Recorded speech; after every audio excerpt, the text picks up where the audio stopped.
to another edition of your Wednesday night sports delight, the platform sports talk show.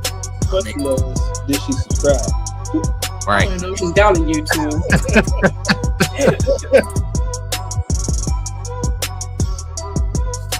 Representing from the Boondocks. What up, Joe Bo? Hello, what's up? Happy Wednesday. What up? She repping her Hey Sister Soldier look right now. Everybody give it up for Bunny. What's happening, Bunny? What up? Happy hump day.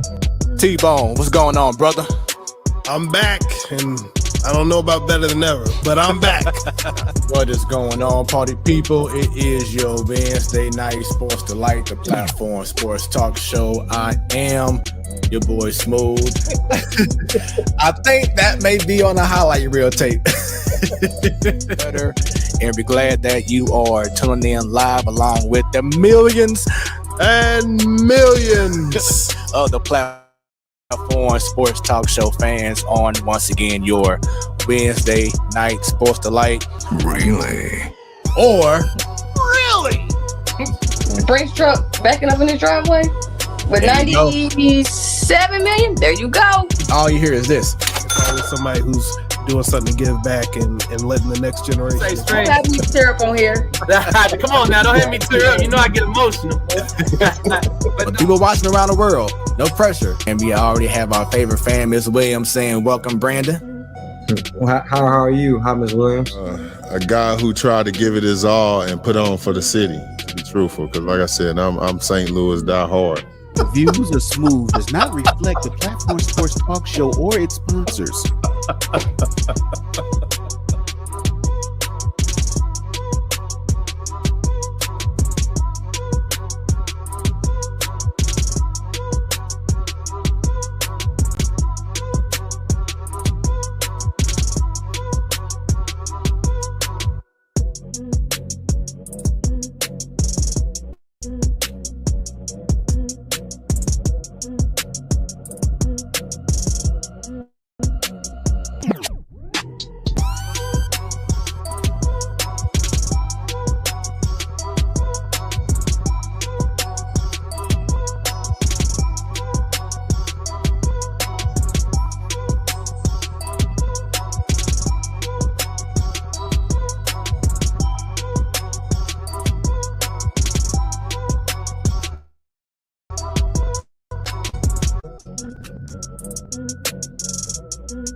It is your Wednesday night sports delight, the platform sports talk show. I am your boy Smooth, and thank you all once again for tuning in to another edition of the platform sports talk show. If y'all don't know, for the first time watching, thank you for tuning in, checking this out. Been doing this show for 6 years strong, consistently every Wednesday night. But before I proceed with anything else, I want to first start off this show because I just got this news about the last hour, 2 hours ago. Right now, I want to take this time to lift up in prayer a man who I consider the best coach I've ever had. I've been blessed to know and be around and be under so many great coaches during my time as a young star athlete. But this man here, from the time I was in 3rd grade, 4th grade, he saw potential in me as a young basketball player. And without him, I don't think I would have as much passion for the game, especially when I was playing team basketball during my younger years. And I loved the game so much, and I had so much fun playing under this man for so many years. And I want to give a prayers up to a guy I'm always called my coach, Travis Watkins. Just found out that he was diagnosed with lymphoma. And we all know when we hear about any type of cancer, it just makes us all just be scared and worried and concerned. You know that over the last few weeks, we had, or maybe the last 2 months ago now, we had Coach Damian Mitchell, who successfully beat cancer. And we're all praying right now for the same thing for Coach Travis Watkins. He's now a pastor as well at his church. I believe is Rivers of Life. But once again, he's been a man who believed in me since I was in 3rd or 4th grade. He saw something in me, and he just guided me along the way during my young years of playing basketball. True story, funny story. I remember there was a big, Christmas tournament in our conference at that time. A lot of great schools was there and everything. And, you know, my mom, she was definitely always strict in regards to grades. And I think it was the first game that we had. And I didn't do well in a certain class. I was usually an A/B student at period. But there was one class that I didn't do quite well in. And she told the coach the day of the game, like, he's not playing the first game of the tournament. At first, I thought it would be, the whole tournament. But it was that first game, because I think back then we had like maybe 2 or 3 games a day. And I think he was more upset in regards to being emotional and being sad than I was because he knew, we both knew how much, my value was to the team and how much I didn't want to miss out on the game at all. And so he was, like I said, more taken aback and hurt and upset more than I was. And, I'm the one who's playing. But that's how close of a relationship that we always had. And the last time I seen him was at a baseball game a few years back. And we waved at each other and everything was all love. So just want to take this time out for all those watching who knows him. Leave the comments. Let's all just lift him up in prayer as he fights this battle. Coach Travis Watkins, love you, man. I know you're watching right now. Feel free to comment, but definitely prayers up to you and to the family. Because once again, Gabriel Christian School was the best time, of my life in regards to playing basketball. It's all because of you. So prayers up to you and to the family. And I see the comment, and there we go, right there. Love you too, man. And definitely look forward to having you on the show so we can have our conversation, just you and I, and just talk about our love of sports and our connection. So once again, prayers up to you and hope. Oh, there we go. I was his first star player. Like I said, it's just all love, man. And, don't want to be too emotional, but, when you appreciate someone for what they've done for you, you don't hold back. You don't hide it. You let them know how you feel, because you never know what life can bring. And as you say, it's 20 plus a game. For people who don't know, you watch this show now, you know what's up. I was that deal, but it was fun times, great years of playing basketball together with Christian. Great times, coach. And your story isn't over yet. Whole lot to live. So look forward to chatting up with you very soon. Once again, this is your Wednesday night sports delight, and we have his son. This is awesome. We appreciate the love and support for his pops, no doubt. Because once again, he was a father to me, when I was younger, and it hasn't changed. You know what I'm saying? It's all love. So definitely, prayers up to you as well. Once again, this is your Wednesday night sports delight, the platform sports talk show. Y'all already know what it is. Go ahead and hit the like, hit them shares on Facebook, the platform sports talk show. Give us a follow there on X, formerly known as Twitter, at 314 Sports Talk. If you know someone who will be an incredible guest on the show, give us an email, platformsportstalkshow@gmail.com. Also, we on that Instagram at Platform Sports Talk. And of course, on YouTube. As you saw on my header, we need to get over the 500 mark, y'all. We need y'all to go ahead and like, subscribe, click on that bell, because anytime we go live, you will be notified. As soon as the show is over, it will be uploaded on Facebook, on the X, on YouTube, and also on Roku. So if you have a Roku device, go to add channel, put in the platform sports talk show, and boom, we there. You'll see our logo. And if you can't see us right now, if you're too busy, you driving, doing whatever, well, you have other options. You can listen to us on Hot 365 Radio, crystal clear HD. Our voice sounds so amazing and sexy and everything. Hot 365 Radio, where it is always hot. Go on the website, hot365radio.com. Or if you have Android or iOS device, go ahead and put in Hot 365 Radio, download the app, and check us out there. Every first Wednesday of the month, we have the Man Cave. Ladies' Night. And then every last Wednesday of the month, we have the Man Cave, which goes down next week. Also, we are on Twitch, Hot 365. Twitch.tv/Hot 365 Radio. So we everywhere. We doing big things. Big night. I'm not alone. I got my homie from the Boondocks. She's ready. And disclaimer, the Astros are playing. So for those who watch it for the first time, she loves the Cardinals, but she's also a huge Astros fan, and they're playing tonight. So I appreciate her being available to be on this show. She may not be in the best of moods because her team is down 0-2, and they're playing right now in Texas. So she may be in the mood. If you see her spaz out for a second and cuss just for a minute because her team did something bad, or scream, yeah, let's go, you know the reason why. Because she's following her Astros. Jobo, what's happening? What's up?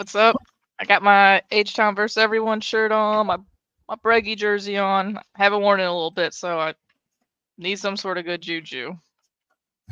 Yes, you definitely need something. But yeah, so sorry to anyone if I yell in your ear. I'll try to mute myself. But yeah, he already gave you the disclaimer, so I got it right here. And if you see me just that's why.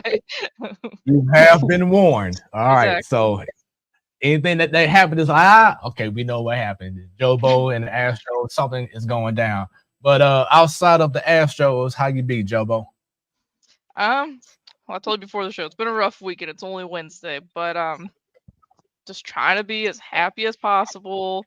Had a good day with Mia today, baby Bova, so that makes me happy, and it was a beautiful day outside, so there's that. That's all I can say right now. Yeah, you know how St. Louis is, man. The Midwest, one day is 50, is 40, then they want to be 75, then you want to have a pool party outside. It's just crazy. It's just amazing how it's out here. No, I heard Carrie Davis's ad, I guess you could say, on 101 today, and he was just talking about how the weather's still nice outside. I can still have some barbecues and stuff, and I just giggled to myself because I left the house this morning in a hoodie, and then by the time I got home, I was driving home with the windows down because I was getting hot, and But yeah, if you're from St. Louis, you know exactly what's going on. Bottom line. So you asked me earlier, Joe Bo, and I want to wait till now before we bring our special guest. But for those who didn't know, last week, the wifey and I, along with my best friend and other close friends, or should I say family, we all met up at Las Vegas and enjoyed the Usher concert. And when I say, man, he put on a show, USHER. He put on a concert. And great time. And of course, because it was his birthday. So you hear birthday and Usher, you expecting to see, special guests and the whole nine. So we all had a great time. It was a dope venue. Of course, it was jam-packed. No seat was open. And we all had a great time in it. And he brought out Sheila E., which I thought was super dope, Jobo. She played with Prince, and y'all know Glamorous Life. The wifey gave her a shout out on social media. There, that was her and her mom's song right there. But yeah, she came out, did her thing. But the dopest thing, Jobo, you probably don't know about this yet, but the dopest thing that happened at the show was this moment right here. Jordan threes by Usher. Given to you personally by Michael Jordan, who's in the house tonight. And play. Yeah, get on your feet.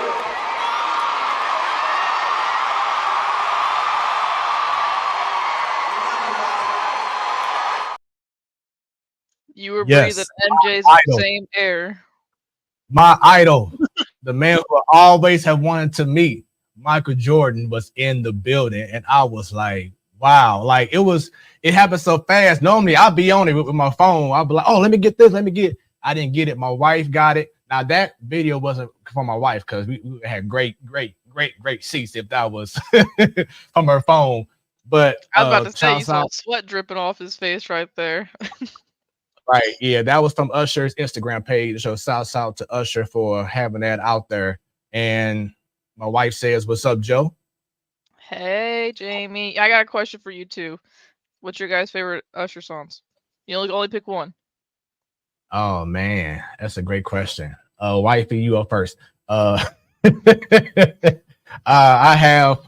have so many that I want to say. Oh, she said superstar. I can feel that.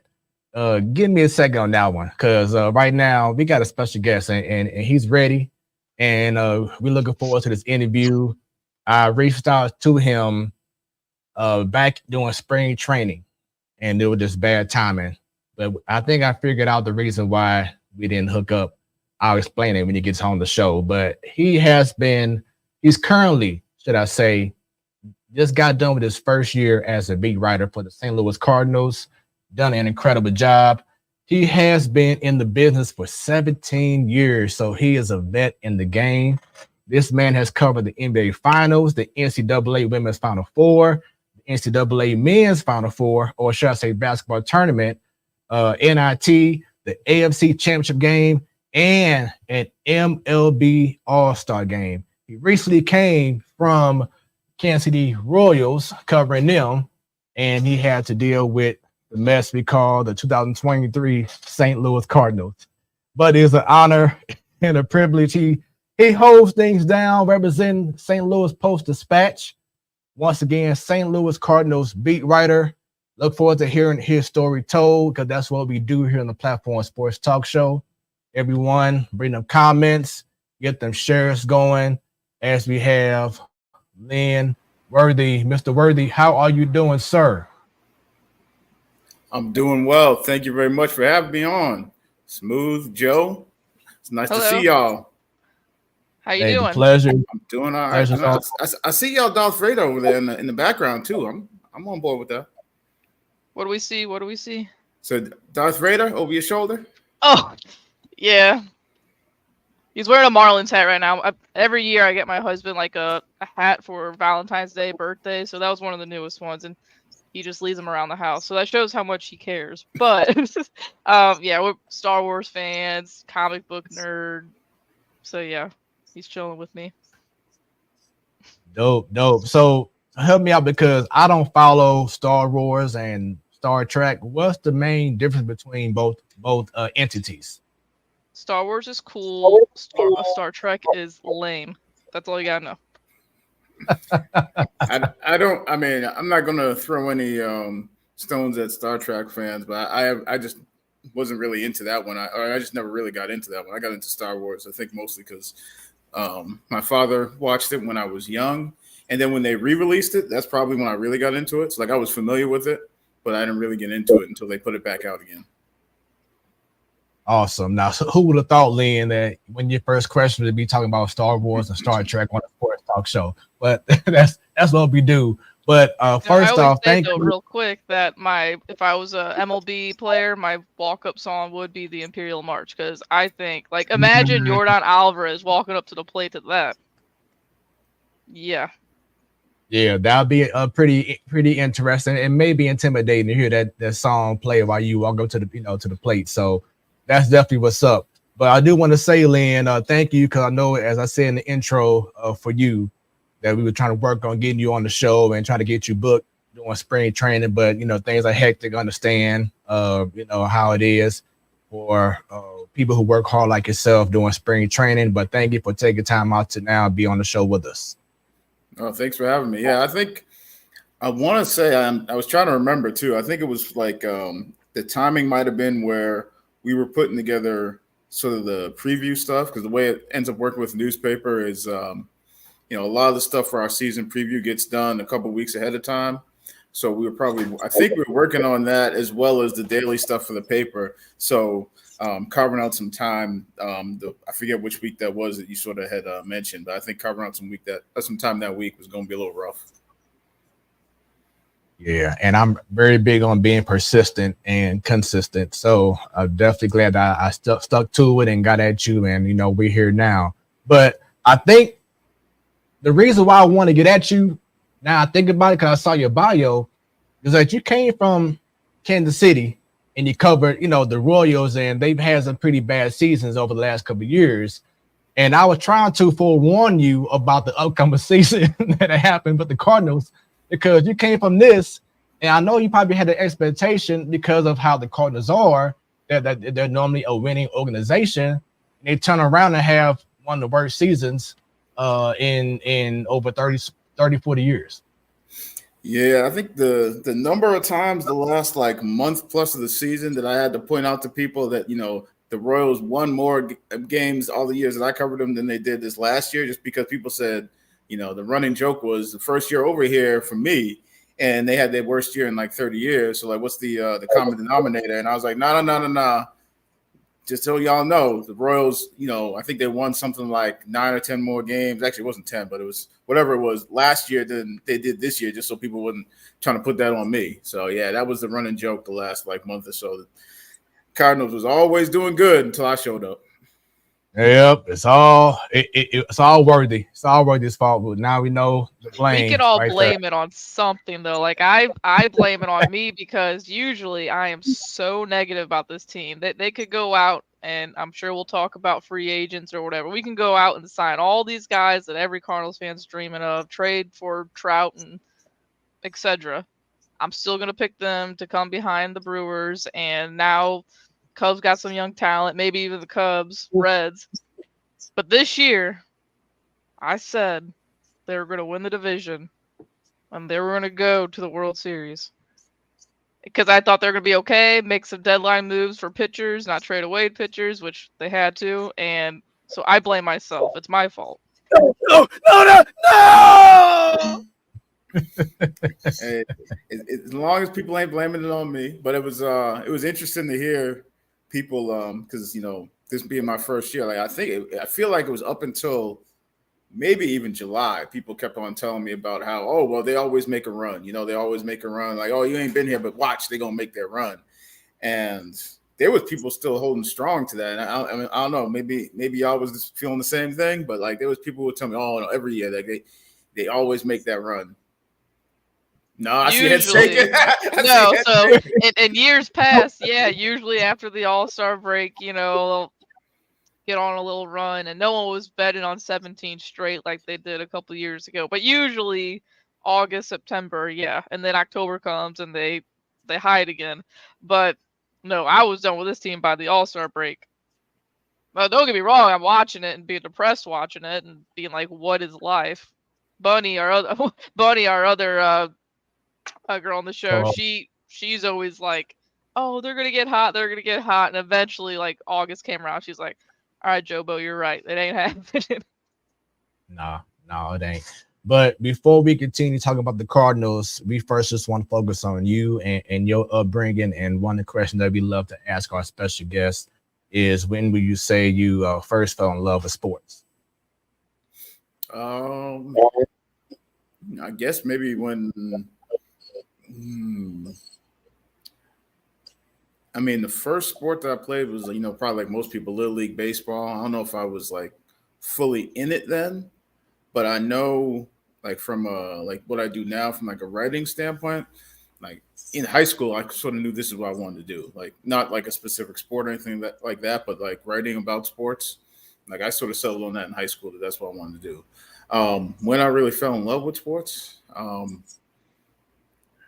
to think, maybe it was, I don't know, it's hard to put a specific, like, I grew up in the Northeast too, so like we sort of did different sports with the seasons. Like, it wasn't, I know people grow up in some of these warm places where you can play whatever sport you want year round.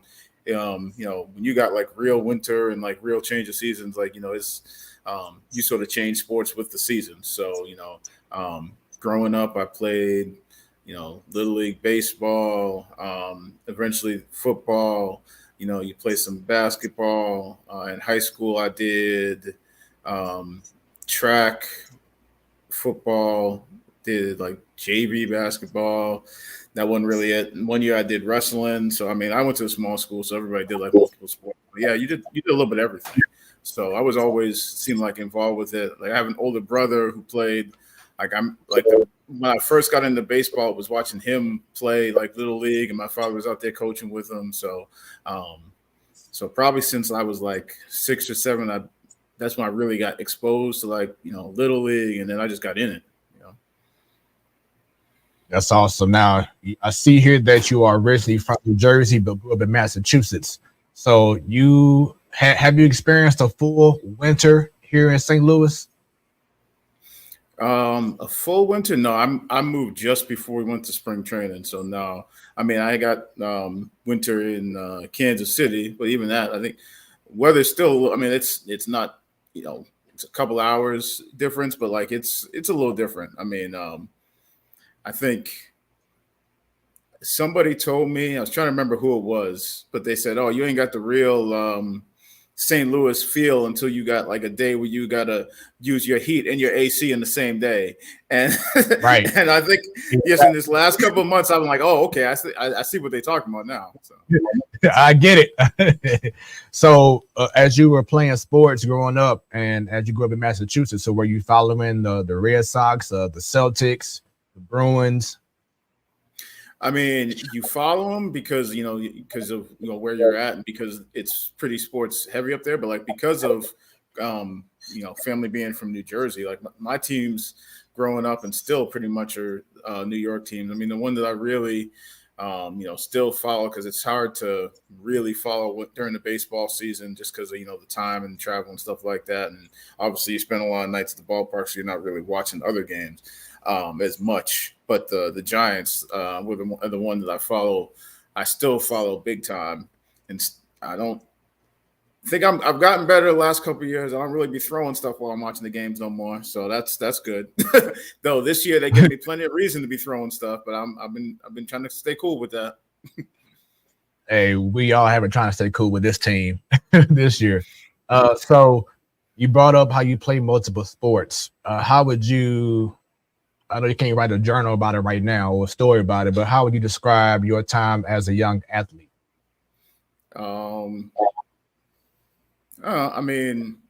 The sport that I was the best at was football. I didn't start it till I was in like the 7th grade. So I played Pop Warner, and then we had a junior, senior high school. So in 8th grade, you could play on the freshman team. So I played freshman football in 8th grade and then kept playing football through high school. Played actually the first couple years in college at a small Division III school. But I mean, even then, I knew that wasn't, something I was going to keep going with. It was just, I really love, that was probably my favorite sport. At least it became the favorite sport and the sport that I was best at and kept playing for the longest amount of time. But yeah, I mean, I'm not trying to pretend that I was ever anybody who thought they was going to go, play any sort of professional ball or anything like that. I was not. I mean, I'm sure at one point I had those, those dreams like everybody else. But I also it was always ingrained in me, like, you better have some idea what you're doing with them books, and better have some other idea of, what you might want to do. Otherwise, like even when I was looking at schools, I remember my thing was I thought, well, what if I got hurt and wasn't able to play? Would I still want to go to this school? And so I remember that was the big thing for me as far as looking at schools was, if you get hurt and can't play, you still gonna want to go to school here. You just going to school here because you think it's gonna be a good fit for playing ball. And so I remember that was maybe the smartest thing I did when I was looking at different places. Which leads to journalism. What led you to get into journalism? From I think it was elementary school, for whatever reason. Like it seemed like there was different things where you got to do writing, sort of gravitated to that. And then once I started getting involved in sports and I realized there was a way to combine the two, that just seemed like, that once I realized that was it. I mean, it was, like I said, in high school, it was basically, that was the only sort of aim that I had. Even now, I sort of joke with friends of mine who've been in journalism, and even some have gotten out and done other things. I'm just like, since high school, that was always the aim. I'm not sure what the other path would have been, just because this was the path. So just the fact that I can combine those two things, which I seem to really like and be decent at. It was, and then even just as I learned more about it, like, obviously realizing that the schedule meant nights and weekends and, going different places and even all that, as I learned more about it, I liked it more. Tried to talk to as many people as I could, even when I was in high school, whether that meant going to the local paper and talking to people over there about how they got into it. Talking to different people, like, whether it's somebody who worked at, one of the papers in Boston, or, you write an email to somebody and see if you can hear back from somebody who maybe you saw on TV or whatever it was. Just trying to find out as much as I could about how they got into it and what it was like. And nothing that I ever heard or found out made me try to turn away from it.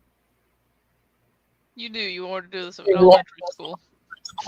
Well, not so much. I don't even think I really knew sports writing was a thing in elementary school. I just know, like, when I was in elementary school and there was like different writing stuff seemed to be like, work out well for me. And then once I got into sports, and then by the time it was high school, it was like, oh, there's that was an actual thing, like sports writing. Okay. Because I wasn't, like I said, it wasn't like I'm going to play whatever sport professionally. It was like, yeah, okay, that'd be real cool. But especially my father was like, don't be sitting here telling me that's what you're going to do. You better get in them books and come up with something better than that. Like that was never going to be the thing. Like, even if we was watching even if we was watching like a movie or something like that, and you see something happen with a guy, and he'd be like, see, he had the wrong idea because he thought he was putting all his eggs in this one basket here. He'd be like, that's not, it was just, I can remember him saying stuff like that. Like, no, that's not it. That was never going to be it. So, they were always, both of my folks was always about school, and making sure that you're on top of that. So, I love playing sports and playing multiple sports and everything. But, I think once I realized there was a way to combine both, that was it. So as you were getting the field of being a journalist, was there a certain player or a team or situation that you was like, you know what, I want to do a story on that? I don't think there was one thing. I think it was just a matter of like as you start doing more writing, doing it on a regular basis, I think the thing that stuck with me is, because we obviously, people get into sports, you love, whether it's watching games or these great moments and things like that. But I think what I came to realize, get a better idea of, is that all these stories that we write are really stories about people. Like, it's not about bats and balls and any of that sort of. It's stories about people. Like, even whether it's this really tension filled moment, it's the lead up to that. Like, everything that's involved that makes it that moment has to do with people. Whether it's circumstances, the pressure that that somebody feels because of the situation. Like, it's all just about people. Whether it's, and particularly people overcoming stuff, that was always the biggest thing. Like, I always felt like those were the best stories. Whether it's a kid who was sick who comes back to be able to play. I remember a story that I did way back in the first newspaper I worked at. Was talking about a kid who was at the time. To remember what the years were, right? But so it was. I think it was like his sixth grade year. He was playing AAU basketball. Was like one of the best shooters on his team, and just always loved playing basketball. And then he missed like a whole year of playing because he was sick. They diagnosed him with cancer, and he was like the children's hospital, all that sort of thing. And one of the first things he did when he was able to actually come back outside and even pick up a ball, because he had the immune system was compromised. He literally had to stay inside and all that sort of stuff. First time he gets to go outside, picks up a ball again, and him and his father are telling me about, they go to the outdoor park and he's shooting and just can't miss, and just the way they were telling that story, and you could tell how much it meant to him, and just so stuff like that, like stories. And again, that's a story about yes, basketball, but it's people and what the sport did for them, meant to them, the moments that it created, and the experiences, the emotions, that sort of stuff. So I think as I got more into it, those types of stories were the ones that I really liked. I mean, obviously there's games and there's moments in games and just that are crazy and that we all love to see. I mean, shoot, playoff games like going on tonight and World Series games and all that sort of stuff. I mean, there's game things that are obviously incredible, but the fact that the sort of backstories with the people involved, to me, were always just really incredible. And truthfully, Joe, I mean, everything that Lynn just said is exactly how we are with our show. Like, we've been doing our show for 6 years now, and it was usually just me and my boy Sadal, who'll be on later on, and of course Stan. We didn't have a whole lot of special guests consistently coming in. But once COVID hit and then a lot of people became available, that was kind of like the change and turning point for our show, because we wanted to really captivate getting those stories told, and how you may do it your way with, writing and typing and, printing it in the St. Louis Post Dispatch or whatever job that you had in the past.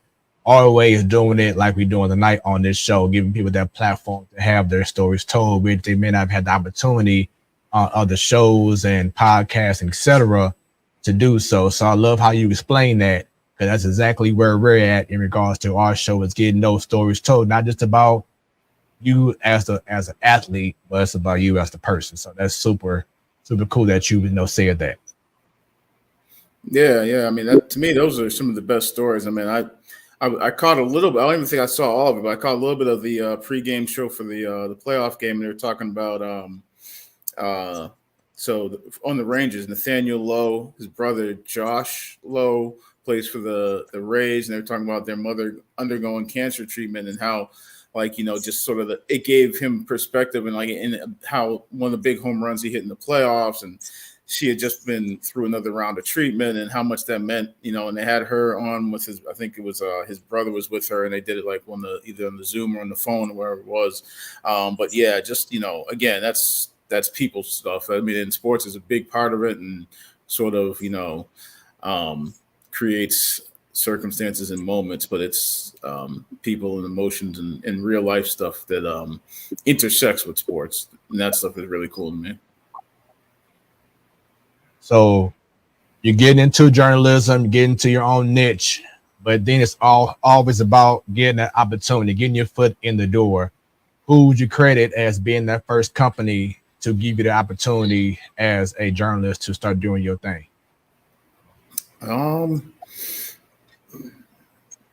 So the first newspaper was actually my hometown paper, the Lowell Sun in Lowell, Massachusetts. The paper that at one point in time when I was younger, my brother delivered, and I think I helped him deliver it. Paper where, like I said, when I was in high school and I was trying to learn more about sports or just getting into the field and writing, the first sports editor that I ended up working for was the same guy who was there when I was in high school, and I went to go to the paper to meet some people and to find out how they got into it. So that same sports editor, Dennis Whitten, was the local sports editor that I went over and visited with and found out, like, okay, so how'd you get into this and what's it like and what do you need to know if you're going to try and do this? And then however many years later, that was the guy that I was working for, my first full-time job at a newspaper. And that, like I said, that was my hometown paper. That was also a paper that in a lot of ways was, like I was doing some freelance and stringing, covering high school football games there. I interned there on the news side. At one point in time as an intern, I think I had, because I did news stuff too. So I'm trying to remember if I hit every section, but I think there was a point in time as an intern where I probably had a story in every different section of the paper at that time. Like, so I'd done news, I'd done some, at least one story that appeared in the business section, something that might have been in the lifestyle section. Like, I obviously did some sports stuff. So yeah, I mean, that paper, as far as a starting point, was a huge one for me. And all the people there, I mean, I don't want to just name one person or anything like that, but I mean, there's a lot of editors there. Cause again, I got to know everybody on the news side, from the editors and the reporters, and on the sports side. People who, photographers, and that was one of those newsrooms where you had a lot of people who had been there like 30 years, who had been doing it for like decades by the time I showed up. People who had been there back when they had the composing room and they were doing it on linotype and all that sort of stuff, and had seen the thing evolve to where it's all being done on computers. So it was a little bit different than nowadays, just as far as the whole newsroom vibe. But it was a cool experience because I got to know everybody. And that internship, that first internship I did for credit because I was doing grad school, was a cool experience because there's a lot of times when you're like waiting for phone calls back and whatever it was. And I would literally, like, while I'm waiting for a phone call, I would go around and just talk to different people in the newsroom about, what their job was, how they did it, how they got started, just sort of, meet different people in the newsroom because I had plenty of time. I mean, like these people was not calling me back in 5 minutes, so I had time to go in and just sort of, pick people's brains and get to know them. That's awesome. And real quick, I seen Joe celebrating, and the reason why is the Astros are up 4-0 right now against Texas. So the Astros bats have awoken, and they are ready to do some damage. So this series may be a little bit longer. We'll see. It is Texas, so we'll see what's happening. But Joe Bo, I see all the reactions. I love it. So looks like Altuve got one, huh? Yep, Altuve. So in certain sports, people are playing basketball. They say, "Oh, my inspiration was seeing Michael Jordan or following him." Or if you're a coach, want to follow Phil Jackson or whomever else. As a writer, who is someone that you followed, or who are some of your inspirations? I wouldn't say there was one person that I tried to okay, I want to be like them or anything like that. I mean, there was a lot of people that I just that sort of whether it was reading them and just sort of getting an idea of what it looked like growing up in Massachusetts. So I mean, whether that was our local paper or some of the Boston sports writers like a Mike Hawley and a Bob Ryan. Then as you go further along, whether that's a Michael Smith. And then when I got into the business, there's some people,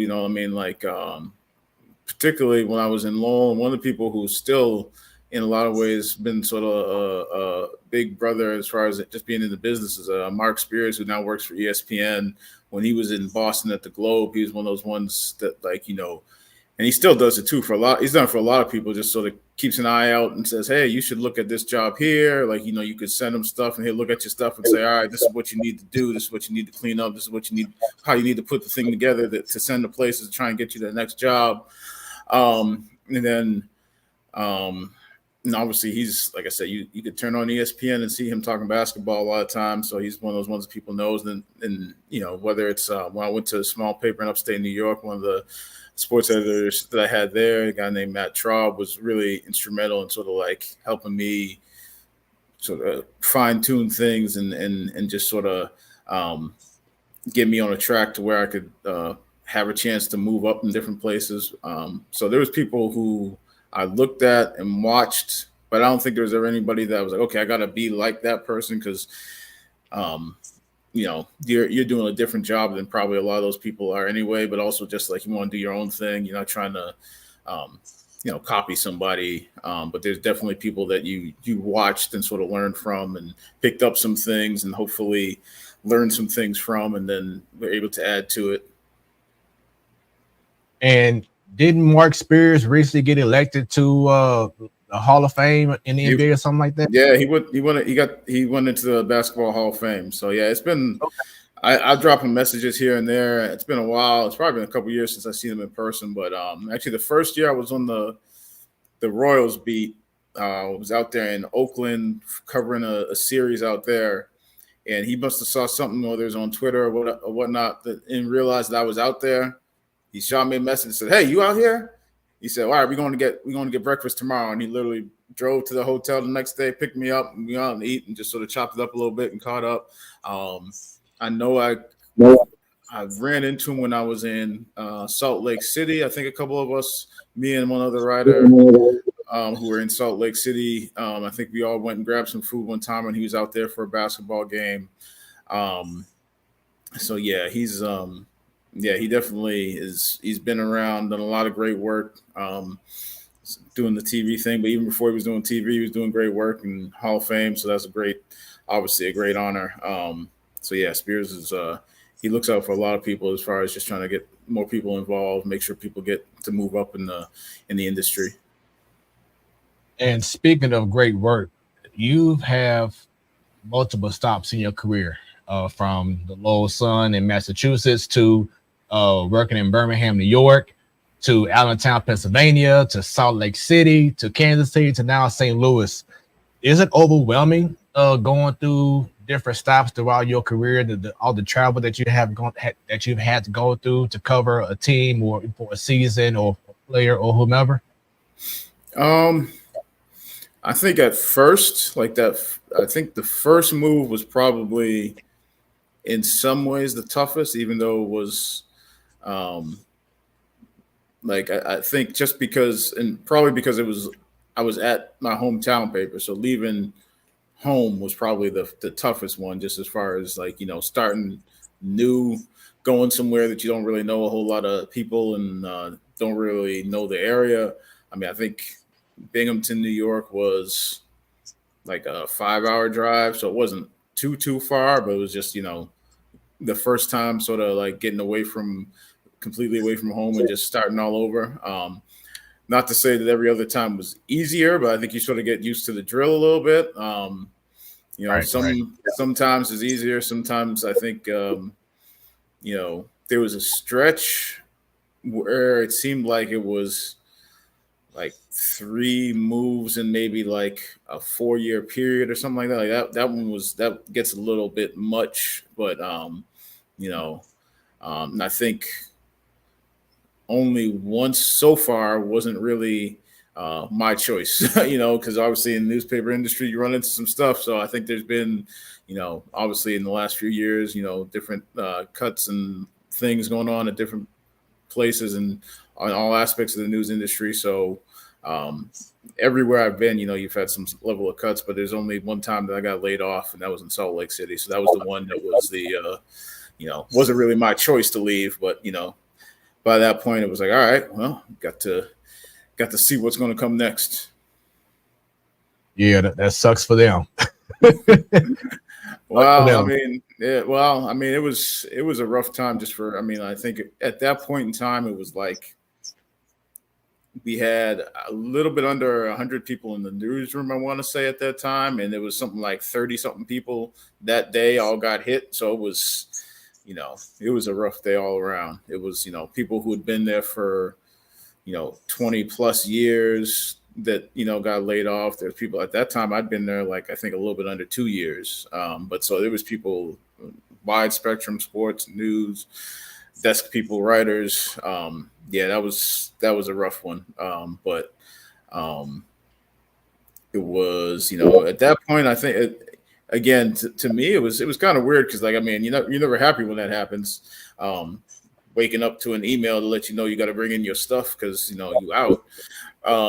But I never got too mad about it. I think I just almost immediately turned to, okay, what's going to be the next thing? Like trying to get myself looking at what's going to be the next one. Because at that point, like if it happened earlier, I don't know, maybe I would have started thinking about, okay, am I still going to keep doing this, or maybe I'm going to go do something else. But at that point, I knew I was going to stay in this, so it became a matter of trying to figure out what was going to be the next one. And that's the beauty of hearing someone go through the struggle, because you have your hard times, but then you have your highlights, your career defining moments. And some of the moments that you have gone through, is winning regional awards for your work in Massachusetts and New York. Tell us about how that felt when you got word that you won an award for your hard work.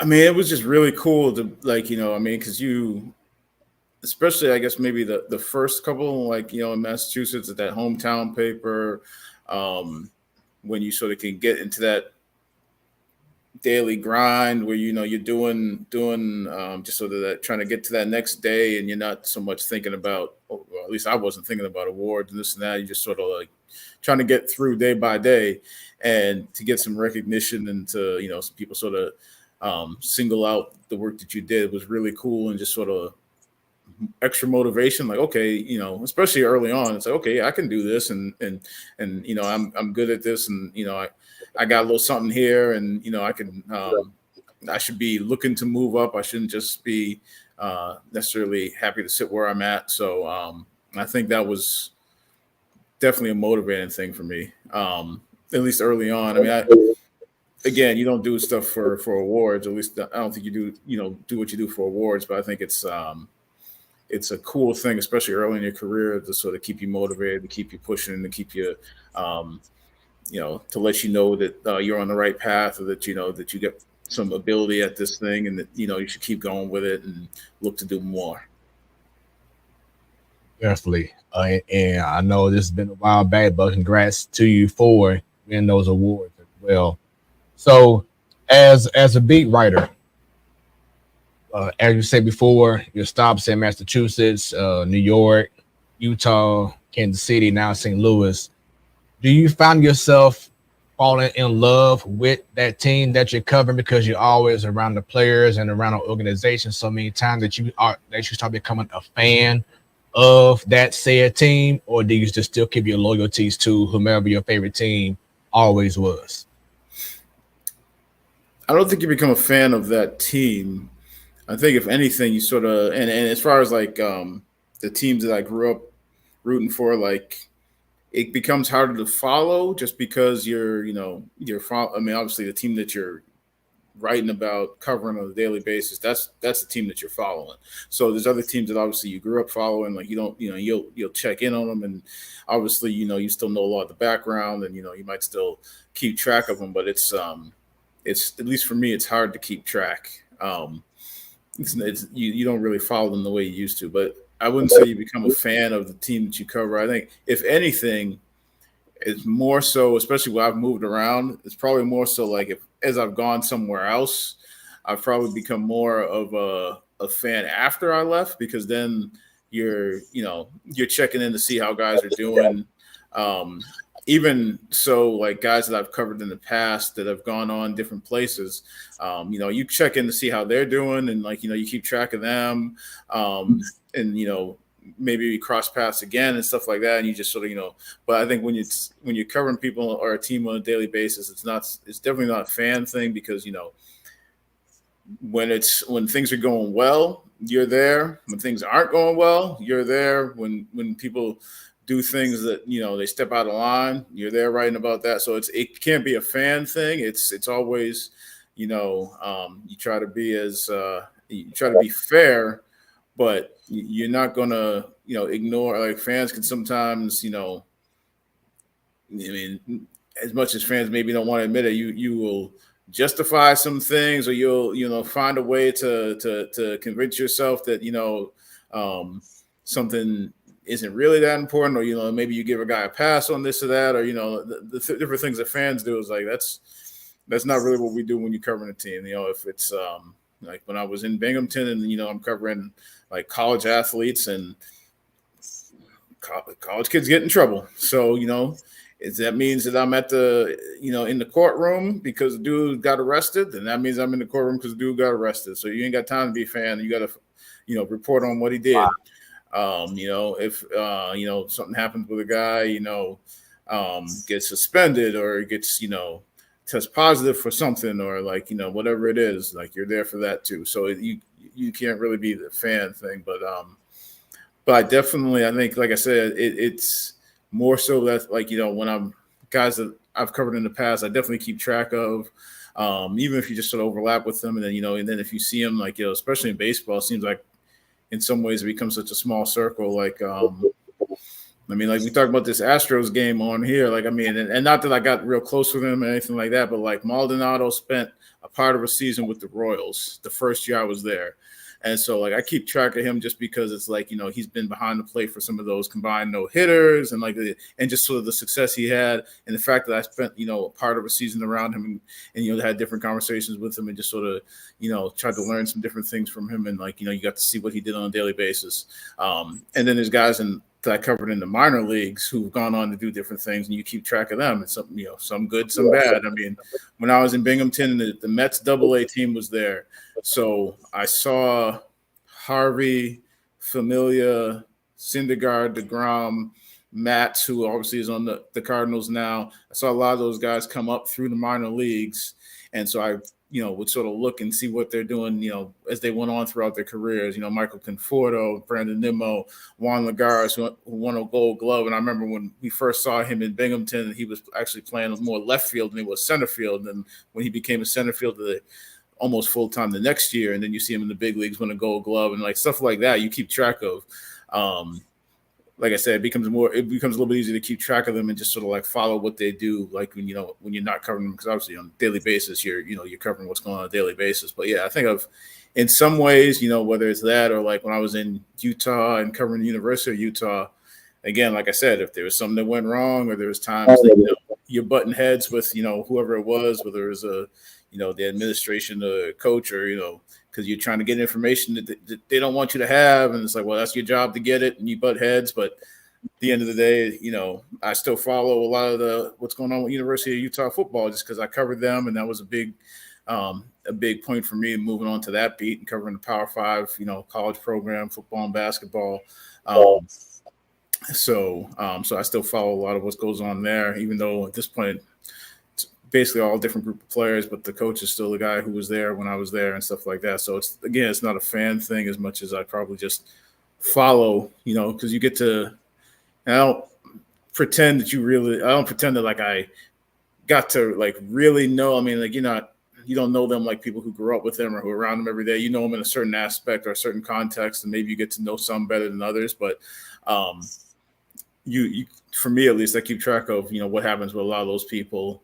And there's probably friends of mine, especially when I, people who, were also in certain places with me, and we watched some of these guys and what they were doing together, and we'll still shoot a message hey, you see what so and so did the other day, or actually I think I did that just the other day. Paul Sewald closed out the game for the Diamondbacks the other day. Maybe to make it to close out the divisional round or whatever that was. Well, he was one of those guys who was in Binghamton, and so there was somebody, a friend of mine from Binghamton. I was like, "Yo," I said, "Hey, did you see old Binghamton Mets legend Paul Sewald closing out that game?" So stuff like that is sort of kind of fun to look back and sort of remember what some guys did and where they were once upon a time when you were there. You know, and I don't know if this is a dumb question or not, but this is just in general, like, and I'm basing it off of this year, it's your first year with the Cardinals. Like, is it more, I don't know if fun's a silly way to say it, but more different opportunities, like headline wise and whatnot, to have a team that we just watched this year? Like, because I've told Fred on the show before, like, I feel like the biggest headline of the Cardinals 2023 season was storylines. Like, there was just so many different things happening, honestly, from week one, and not good things. So, like, there's no way you ran out of anything to write about, you know? Like, is it more fun to write about it, you know, a team like the 2023 Cardinals, or, like, I don't know if you were with the Royals when they won, but, like, say you were with a good Cardinals team and everyone just happy, hunky-dory all the time, like, I can't imagine it would, you know, like, but there's obviously the storylines, like you said, you know, like, if you get to know the actual human aspect of it as well. I'm sure there's good human stuff going on, but I don't know if it's a weird question or not, but there's a lot of storylines. I think I know what you're talking about. I mean, like, so I wouldn't say it's more fun. I would say there's probably like you said, the term storylines. There's more things going on when you're sort of like at one of the two extremes. Like, I remember like early on, like when I was in Massachusetts, and we didn't, like, you did a little bit of everything. So like you would do, like, I would go to Boston, I would do some Celtics stuff, but I wasn't doing them every day. So, but like, so the first year that I really did like Celtics on a fairly regular basis was the year they won like 24 games, and everybody was thinking, oh, they're going to have a real good shot at the top pick. And they ended up getting that top pick. But what did end up happening was they made the trade to get Ray Allen. Then they trade for Kevin Garnett, and then the next year they won the NBA championship.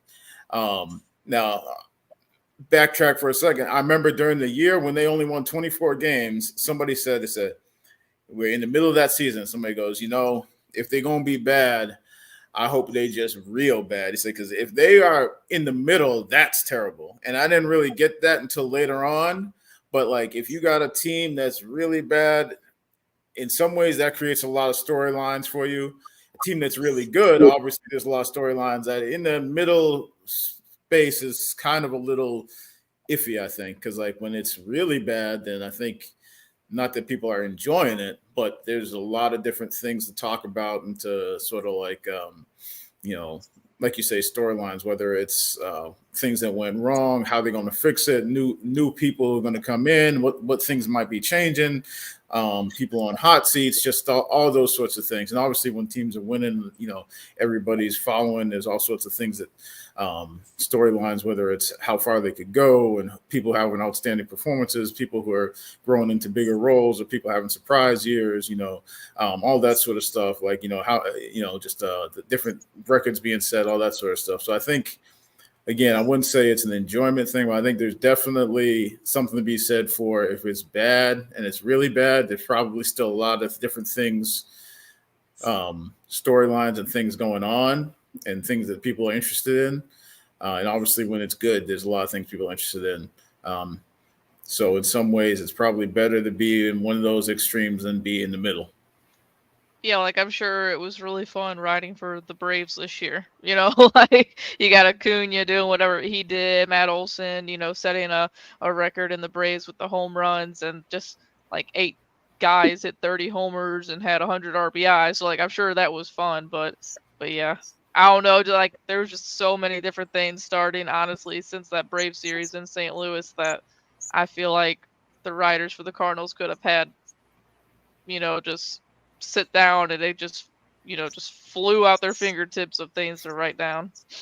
Yeah, I think, you know, like I said, and this year, particularly the last like couple months when they basically said, okay, we're playing for the future, as far as like they made it when you hit that trade deadline, they started trading people away and basically just said flat out, this is now looking towards 2024.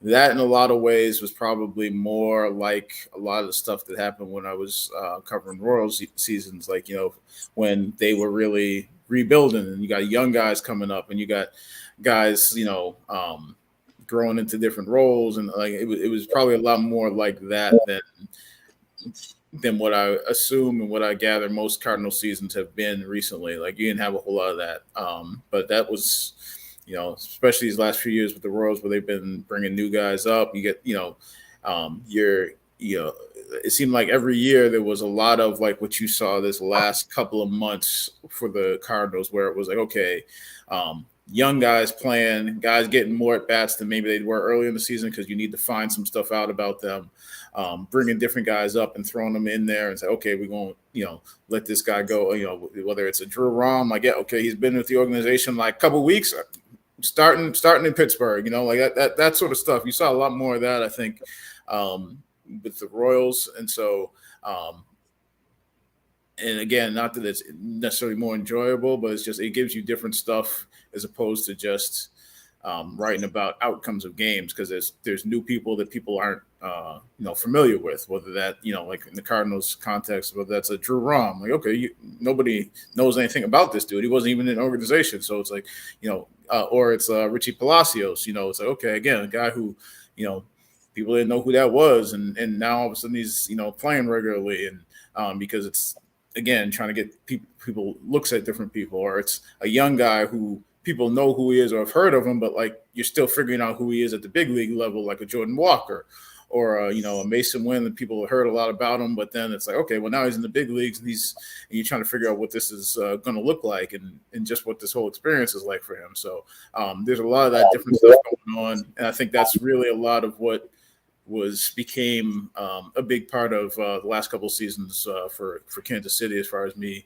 covering that team, whether it was Bobby Witt Jr. or a lot of the pitchers that they had brought up over recent years, or and then there's obviously the mix of veterans doing different things, like one of the big things was that 2021, Salvador Perez hitting 48 home runs and setting some records for catchers as far as just his power production, so like there's different stuff like that you sort of end up really digging into, because the team results, that part of the season was over by, middle of the summer. So speaking of experiences and great times, now you're with the St. Louis Post-Dispatch, and it has a history of great writers, from Bernie Nicholas, Brian Burwell, rest in peace, also to Joe Strauss, most recently the commish, Rick Hummel, and Derek Gould, so on and so on. We had Benjamin Hockman on a few times on the show. Great conversations with him. How did it feel getting that call about you joining the St. Louis Post-Dispatch, and what has the Post-Dispatch done for you in your career since you've been here? I thought the biggest thing to me about when I was thinking about, potentially coming here and just sort of what it would be like, was obviously the paper. I mean, and that's not to say anything, against the Kansas City, because the Kansas City Star as a paper has got a really good reputation too. So, I mean, I think the reputation part of it, I don't want to say that that's not a factor. Obviously, that's a factor. Like you obviously want to work somewhere that people know that the paper's got a great reputation, and I feel like that's been a part of a lot of the different places I've worked at, is papers with great reputation and great people working in all these newsrooms. And also, I try not to get too wrapped up in just name. I mean, I know there's people like I've always had this thing like I know people like, oh, well, what's in X number of years you need to get to this place sort of thing. And I never really bought into that, because I'm like, well, it's to say, in 5 years I need to be at this place. Well, that place that you're talking about might not even exist then, or it might not be what you think. Like if somebody, like, I grew up in Massachusetts, so you use the Globe, for example. Like, oh, well, don't you want to get to the Globe? I'm like, well, the Globe that you're talking about that you think that I'm supposed to want to get to might have been in 1996. Like, that might not be the Globe that we're talking about now. So, I mean, that's not anything to say against them, but it's just like, I don't get wrapped up in names so much as what the current situation is at the time, and what the role is that you're talking about. So, like, names of places and reputation is something that you consider, but it's not the end all be all to me, and also it's just the historical part of it is a cool thing and something you take pride in, but it's not the deciding thing for me. But what was a big part of it for me here was covering the Cardinals in St. Louis is a big deal, and the fact that the Cardinals have such a place, in the sports landscape here, and just the history here and the following here. That was the big part of it, was just the fact that that the Cardinals matter to people here, to the paper here, to and I say here, but really it's the region. It's this is a team that really resonates not just in St. Louis, but in a good chunk of the Midwest, with different states being part of that as well. That's awesome, man. That's awesome. So you've had the pleasure of being around a lot of athletes and celebrities as a writer. And I love asking this question to meet people who's in the media. But who is an athlete, celebrity that you was like, wow, I had the opportunity to meet this person?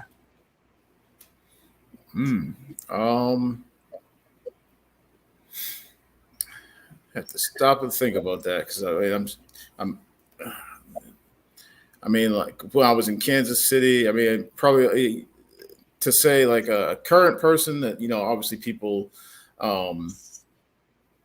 is really popular, a lot of notoriety, like currently would be somebody like Patrick Mahomes, because I was the first year I went to Kansas City, I was doing Chief stuff, and that was the first year that he became the starter.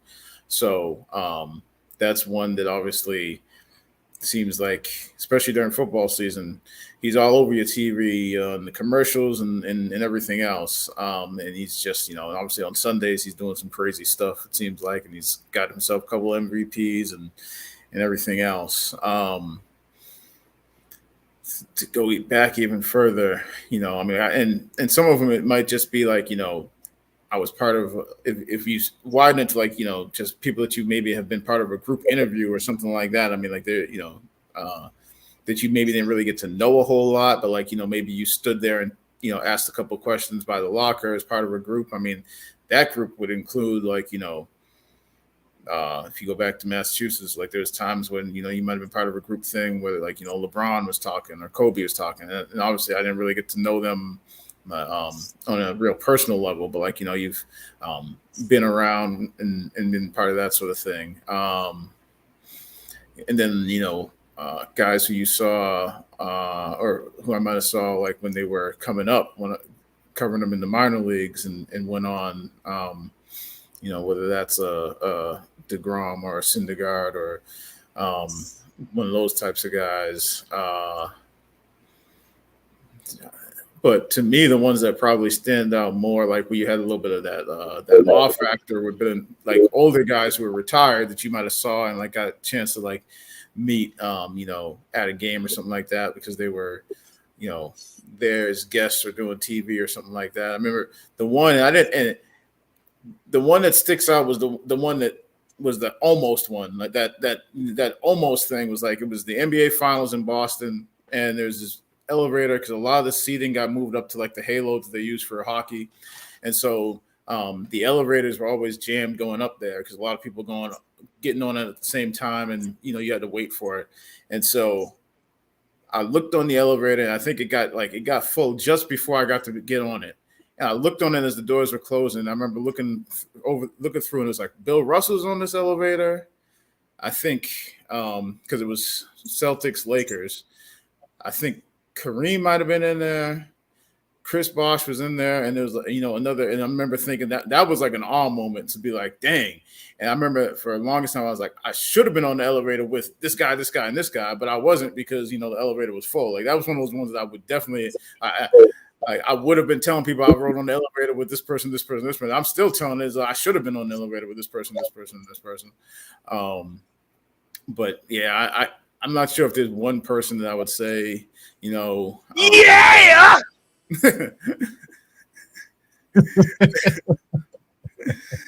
I know there was a thing where we sat down and talked to Bob Cousy for something that I did with the newspaper. Like it was a group of people when I was in Massachusetts. I think they made that Cousy Award they give out to the point guard of the year for college basketball, and they were making a statue of that, like the award, the trophy they give out for that award. They were making like a replica of that as a statue at his college, his alma mater out in Worcester. Pretty sure he went to Holy Cross, and so I think they were doing something out there. And I went out there, and I remember Bob Cousy. I don't remember how old he was at the time, but sitting there and talking to us about, just them doing that and what it meant to him and different things he was involved with. So I'm not sure if there's a person that I'd say like, yeah, it was crazy to sit down, or to be in the same place as that person. But you stop and think about this. So there's been a lot of cool people that you probably have crossed paths with here or there, just by either them being at a game or being on some sort of a conference call, or and it's not that I'm trying to leave anybody out. I mean, shoot, like this year being I think we were on a conference call this year with Scott Rowan because he went to the Hall of Fame. So, there's, Hall of Fame people that you run into, or that, maybe you're on a call with, or you see him at a game. George Brett was around the Royals a lot of times, when we were out there, especially in spring training. And that's a guy who's in the Hall of Fame. So you run into some different people. I'm not sure if there's one that sticks out, but yeah, there's you stick around long enough doing this thing and you run across some people. It's kind of a cool thing to stop and think about. But I think the ones who are probably retired are the ones that you grew up watching. Those ones sort of hit you a little different than the ones that that you're interacting with on a daily basis, because obviously that's different. You're covering people. You're, it's your job. But like the people that were, seemed like Superman when you were a kid, or was these legendary people. Right. Those are a little different. I'll say, because Joe, this man said he saw Kareem. What? He saw Bill Russell. What?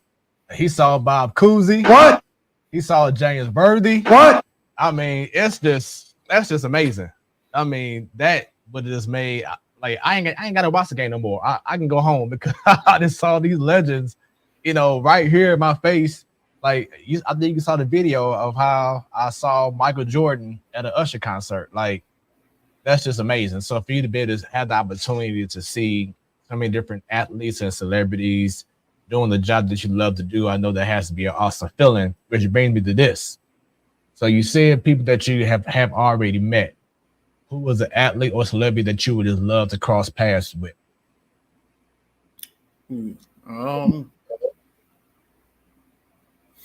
Well, shoot. You mentioned Michael Jordan. I don't think I've ever come across him in any. I know I've never met him. I'm trying to think if I've ever actually been in the same place as him. But because of when I grew up, that was one of those ones that,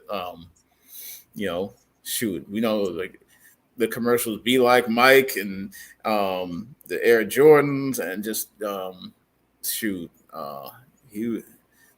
would be a cool one, just because it's also one of those ones where you almost wonder it would be cool because you grew up watching them, but would you almost not want to meet them because that's gonna mess up but the whatever image you had, or it's not going to live up to whatever it was because, you were a kid. I'm trying to think who else. There's probably, I'm a Giants fan. So, somebody like Lawrence Taylor, that would be cool. Again, I don't know if it's one of those ones that you want, from just and I know there's and that's the other thing is these are, again, we talk about these are people, so there's all the other side of that is obviously these people have stuff that goes on after their playing careers. That's a whole other thing. But just as far as people that you remember as a kid watching and things like that, I don't know. And then sometimes you you find out stuff about people, or just interesting aspects of people that you didn't really know, like when you were watching them. Like you read about people like what was that? Was it last year? Howard Bryant did the book on Ricky Henderson, and obviously I knew of Ricky Henderson, and but I don't think I really appreciated just the type of player, just how good a player he was, or the breadth of his career until I really went back and started reading a little bit of what Howard wrote, and so yeah, I don't know if there's one person. I don't think there's one person that jumps out in my mind like, okay, that would be the person that I would if I meet that person, then it's all good. I don't know if there's one person that I put in that category, but and then again, like I said, it almost is one of those things where it's like, do I not want to meet him because then it's gonna, can't quite live up to whatever it was that I, was in my head when I was 6 years old or 10 years old or whatever it was. Yeah, like Jordan was probably Superman to you, and then it's like if you meet him and he's not Superman, then you're gonna be a little let down. Yeah. I mean, I think there was a guy I worked with who said that one time about Bo Jackson, how he was because he grew up in the Kansas City area, and he was talking about how Bo at that time when it was Bo knows and he was football and baseball and was just a freak in both of them, and there was something, because I think he was at the Kansas City had a trying to remember what they called it. It's like that winter thing. I think I'm trying to remember if they called it. Shoot, I'm blanking on the names now because I know there's a thing that we do out here. I wasn't at it last year because I hadn't moved yet, but in late January, where a lot of fans come and there's players in town and front office, and it's big fan a fan event with a lot of the baseball players and things like that. There's one in Kansas City, and I remember Bo was out there, and I remember a guy wasn't there, and we're like, "Oh, Bo was there. Your guy Bo was out there." I remember him saying afterwards, he's like, "It might have been better that I didn't get to meet him because, it might have just ruined whatever it was he had in his head since he was a kid." All right, so we talked about some highlights. Let's talk about some lowlights, which means let's talk about the 2023 St. Louis Cardinals season. Oh, come on! So, what moment do you feel, because you was right there behind the scenes, what moment do you feel, as Joe brought up storylines, what moment did you feel was like, okay, you know what, this season just ain't going to be it? There, people tell you about this. Wait, this run's going to come. But for you, what was the moment in the season where you felt like, okay, this team just isn't that team that we thought they were going to be? Trying to think if I could pinpoint a moment that was like, okay, this ain't going to be it. Because, that's the one thing about baseball too, is it's every day. So there's games where you're just like, oh, this is looking rough. And then the next day they might play well. And then you're like, well, so I don't know if there was I'm trying to think, what was the stretch where it was like, all right, this ain't going to be it. I mean, I think even going into early July, I remember Mo had that sort of media availability where he was talking about, I don't think he came right out and said they were going to definitely sell at the deadline, but it sounded like it was, he left the door open like a crack, but you knew if they didn't get hot right then and just go on a run, that they were probably going to end up selling at the deadline.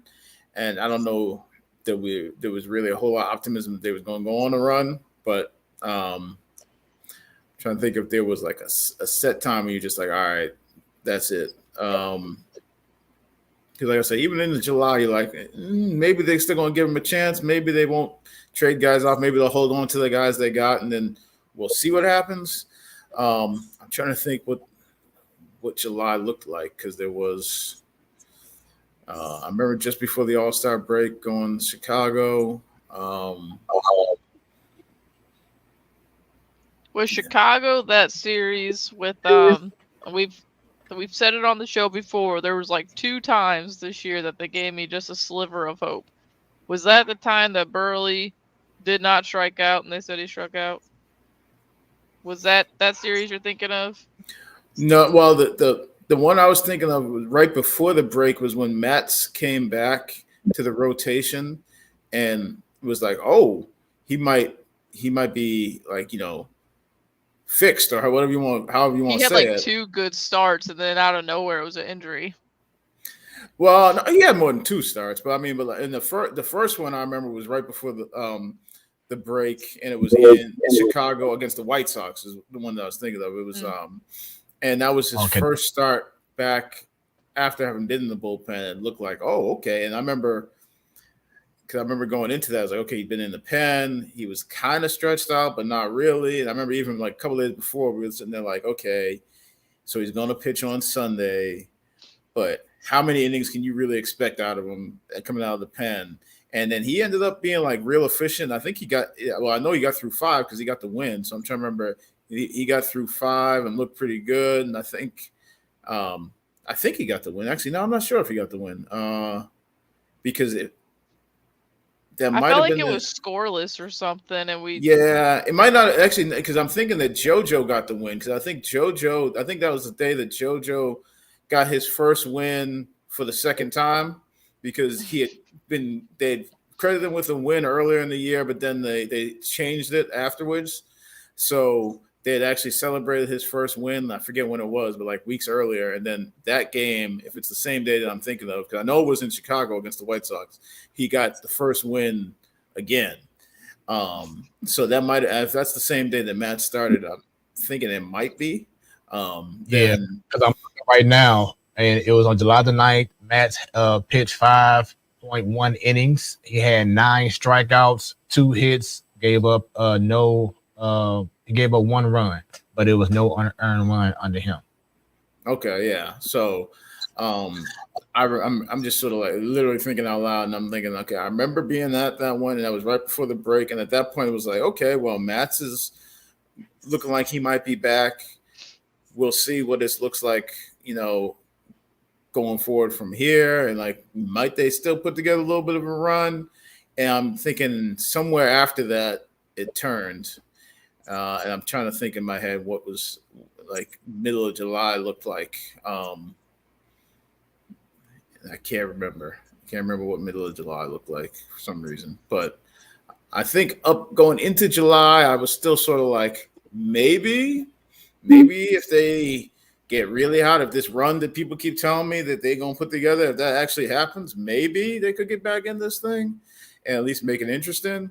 But somewhere before you got to the trade deadline, it was like, that ain't it. And I don't even think it was like went off a steep cliff. It was just like it needed to go up a cliff, and it was just sort of like staying kind of flat line. It was like, nah, that ain't gonna do it. Y'all did too much damage to your record early in the season to be flat line right now. It's got to go up and up and up. So I guess somewhere in July was like, like I said, it wasn't that they just took a nosedive. It was just like, no, they got to get hot, and you run out of time to get hot. And unless it gets really, really hot, then that ain't it. So I don't know that there was a specific moment that I was like, this is not going to be it. I remember that there was definitely some moments in that season, though, which you were like, man, like one that stood out to me, and it's easier to say now because Waino got to 200, but I remember thinking a couple of times, man, is this going to happen? Or, man, is this over? I'm thinking one of them might have been against the Astros. I'm trying to think. Joe, you probably remember, right? Wasn't it the Astros at Busch Stadium? That was the first of a couple of rough ones, wasn't it? Yeah, it was game 3. Because I'm looking at the schedule now. We were at game 2, and it's funny is because every game me and my husband and daughter went to this year, big fat L, and that I can't remember the last time we actually stayed for a full game now because we bring our daughter with us and she gets all cranky and doesn't want to sit there. Anyways, So the first game we won, and it might have been Montgomery that pitched that game, I think. But then game 2 was Miles, I believe. That game was back and forth, homers constantly all over. And we were leaving with a lead. The Cardinals were. And I was like, go figure. The game that I want the opposing team to win, the Cardinals are going to win. And we get home, and Altuve hits a big homer, and the Astros still end up winning that game. So I still went to the game that the Cardinals lost, but no, it was the next game that we lost 14-0. And Waino did pitch that game, and he got absolutely lit. Like, I like. There's times we talk about on the show though. It's like, I don't know if Waino's gonna do it or not. You know, it was getting kind of depressing, and I didn't think it was a bad move on them to bring him back for one more year. And I honestly didn't even think it was just for the 200. You know, it sucked not seeing him in the playoffs last year. I did think that was one of the main goals for him, was to come back and be able to pitch a little bit in the playoffs. And then this year happened, and it was rough. It was depressing to watch. So I'm sure it was depressing to write about, but there was a little bit of light at the end of the tunnel with him finally getting that. Yeah, I remember that the Astros one is the one that I remember being like, okay, now it's like a legit question. I remember, I think even in that post game was when, like, you know, Ollie had to actually address what's the deal with Waino, and are you guys going to keep sticking by him? And Ollie was, you know, right, you know, was about as strong as could be as far as, oh no, we're going to stick with him, and this is, you know, we're behind him 100%. But like the fact that he had to say that, and it was a legit question. Like, I want to say that Astros one was the one that I remember, like when it first became like like this could go real bad, and that was before the IL stint. That was you know, that was before London. That was before the Miami game, right? So I think like that was the one that I remember being the first one to be like, oh, this might not go the way everybody thought as far as his last year. And then the other one that I really remember was in Kansas City, where he didn't make it out of the second inning, right? And it was like 8 runs, and I remember. And part of it was because it was Kansas City, and I remember, and I was like, you know, that was, you know, going back there the first time going back there and seeing a lot of people I knew and everything, but also, so Bobby Witt Jr. took him deep in the second inning, 3-run home run, and they took him out after that, and I don't think he recorded it out in the second inning.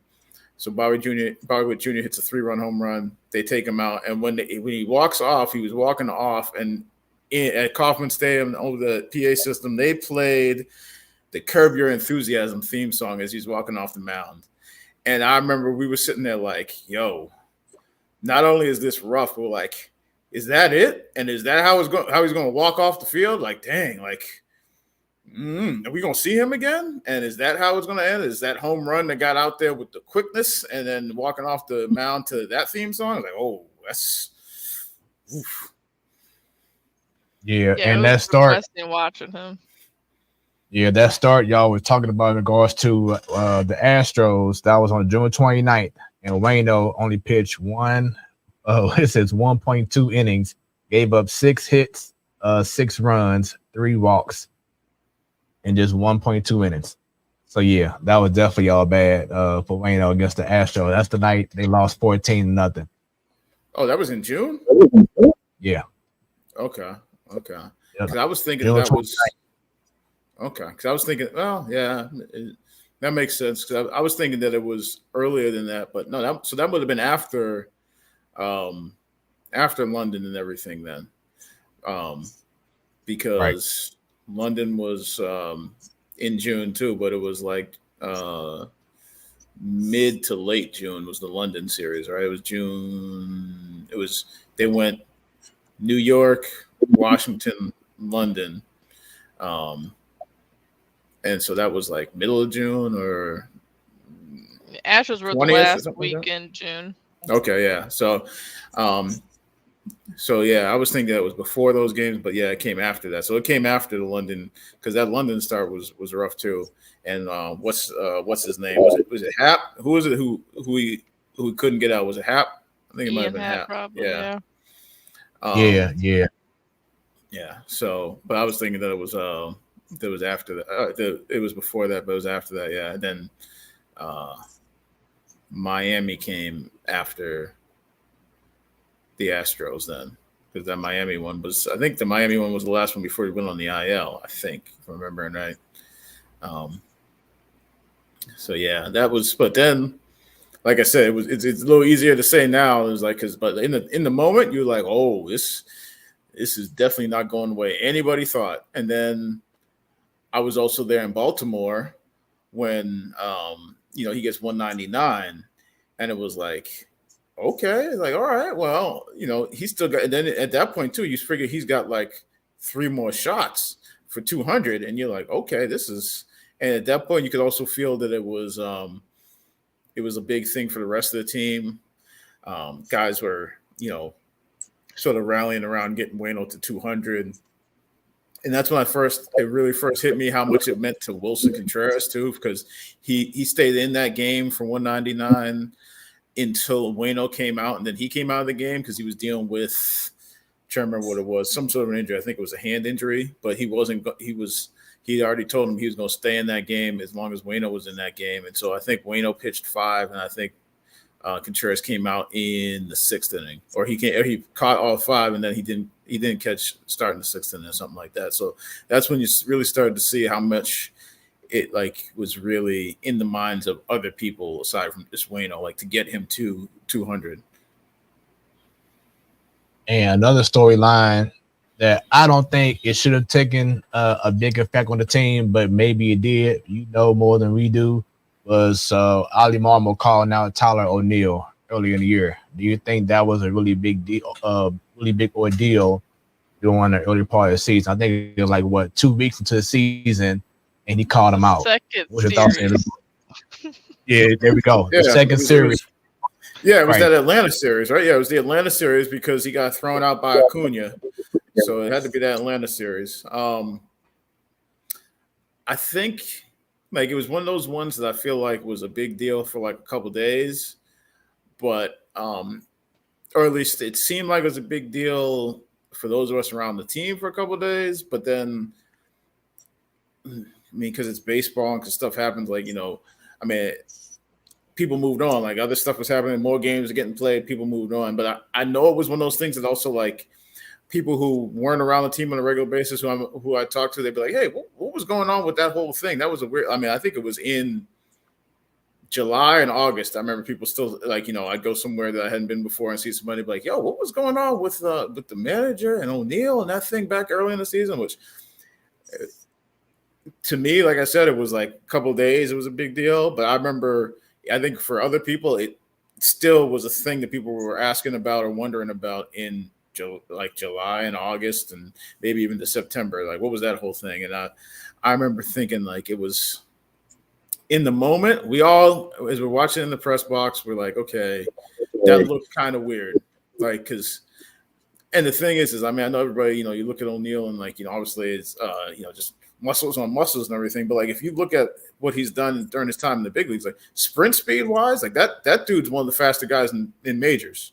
So I know people think, oh, well, he's just, sort of this big, muscly guy. It's no, he's one of the faster guys in the majors. I think his sprint speed was 90 whatever percentile. It's there's that group with Trey Turner and Bobby Witt Jr. and a lot of those dudes who are in that that elite tier of running speed, and then maybe just a tick below that is where Tyler O'Neill had been in past years as far as his sprint speed. So for him to come around the base, and we're also looking what was that? It was off. Something was off there. And so I think the thing that people just probably the thing that made it kind of crazy was that Yep, I saw it too. And Joe is disappointed right now. Yes, I saw the head shaking. I had to stop for a second because I couldn't tell if he caught that. I was not... a big F-bomb just echoed throughout the Bovacani household. That's all I'm gonna say. Yeah. So yeah. But yeah, that Wow. Tyler O'Neill thing, like I think, like I said, it seemed like around the team, or at least for me, like that was like a big thing for a couple of days, whatnot. But like, I don't think it really affected anybody after that. And even I think the biggest thing about it was just the fact that people were surprised that he said what he said publicly right after the game. But at the same time, he talked to O'Neill after the game before he talked to us and said anything publicly about it.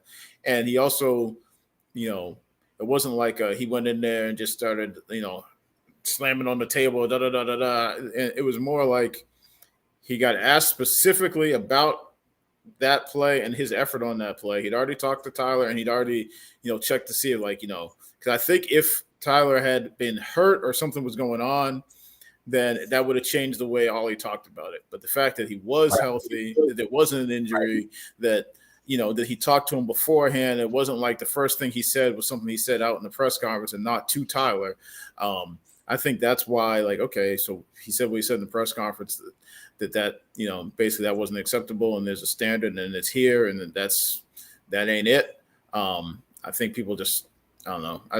And maybe nowadays, because there's a lot of coaches and managers and people who shy away from saying that sort of thing, even though they probably say it indoors, and maybe say it in front of the team, say it to the guys. They don't say it in the press conference, but I mean, Ollie was asked directly about it. Instead of dancing around and giving you a non-answer answer, he gave you the answer that people would say that he talk about accountability and this and that. Well, he told you exactly what he thought.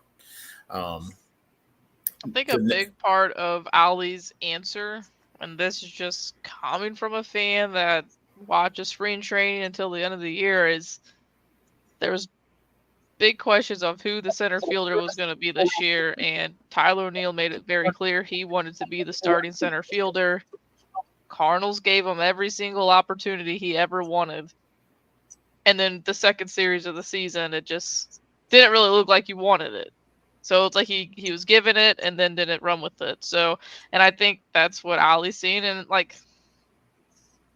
Ollie annoys me sometimes. As a writer, it might be awesome to have a manager like Ollie, because he's going to answer those questions. He's going to be straightforward with everything. But I mean, there's times I find myself, I'm like, okay, maybe he should not have done that.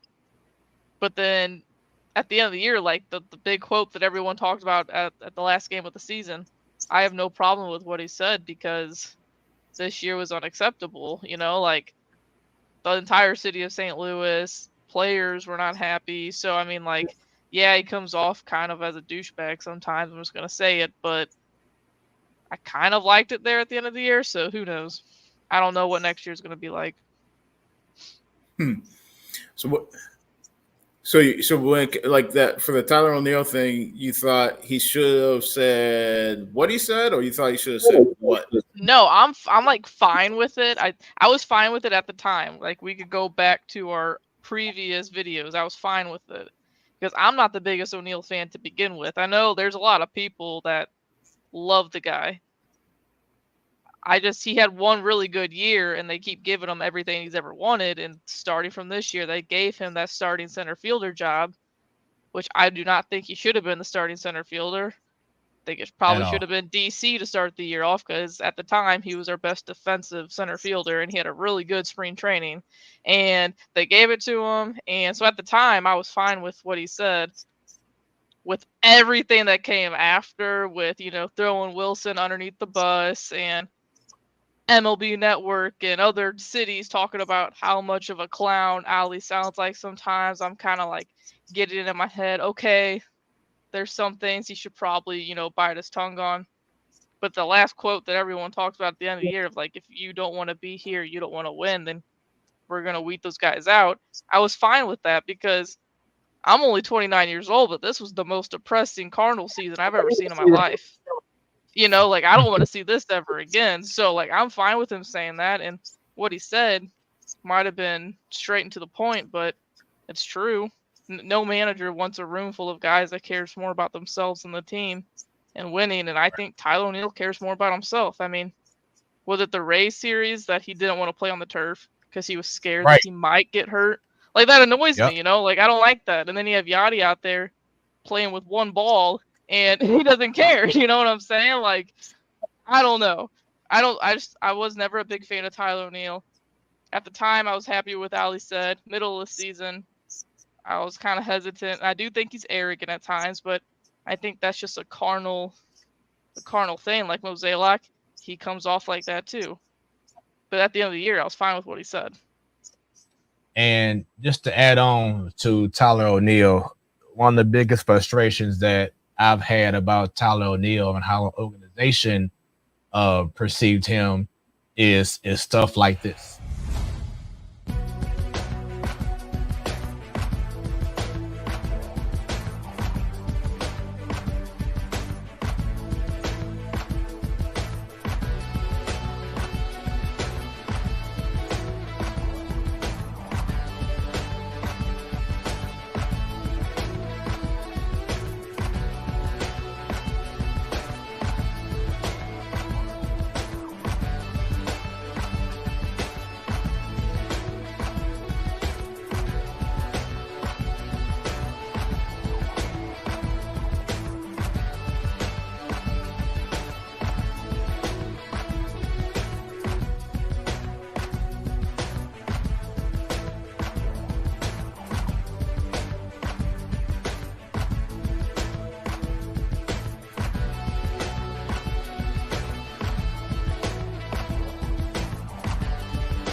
First off, Fox Sports Midwest. Who's Fox Sports Midwest? I don't know. It's some cable company that now is called Bally Sports. But yeah, that was their reason to the fans to chill out. Let's trust Dex and Tyler O'Neill. But I got a question for y'all. How's Bryce Harper been doing? How's Bryce Harper been doing in the postseason?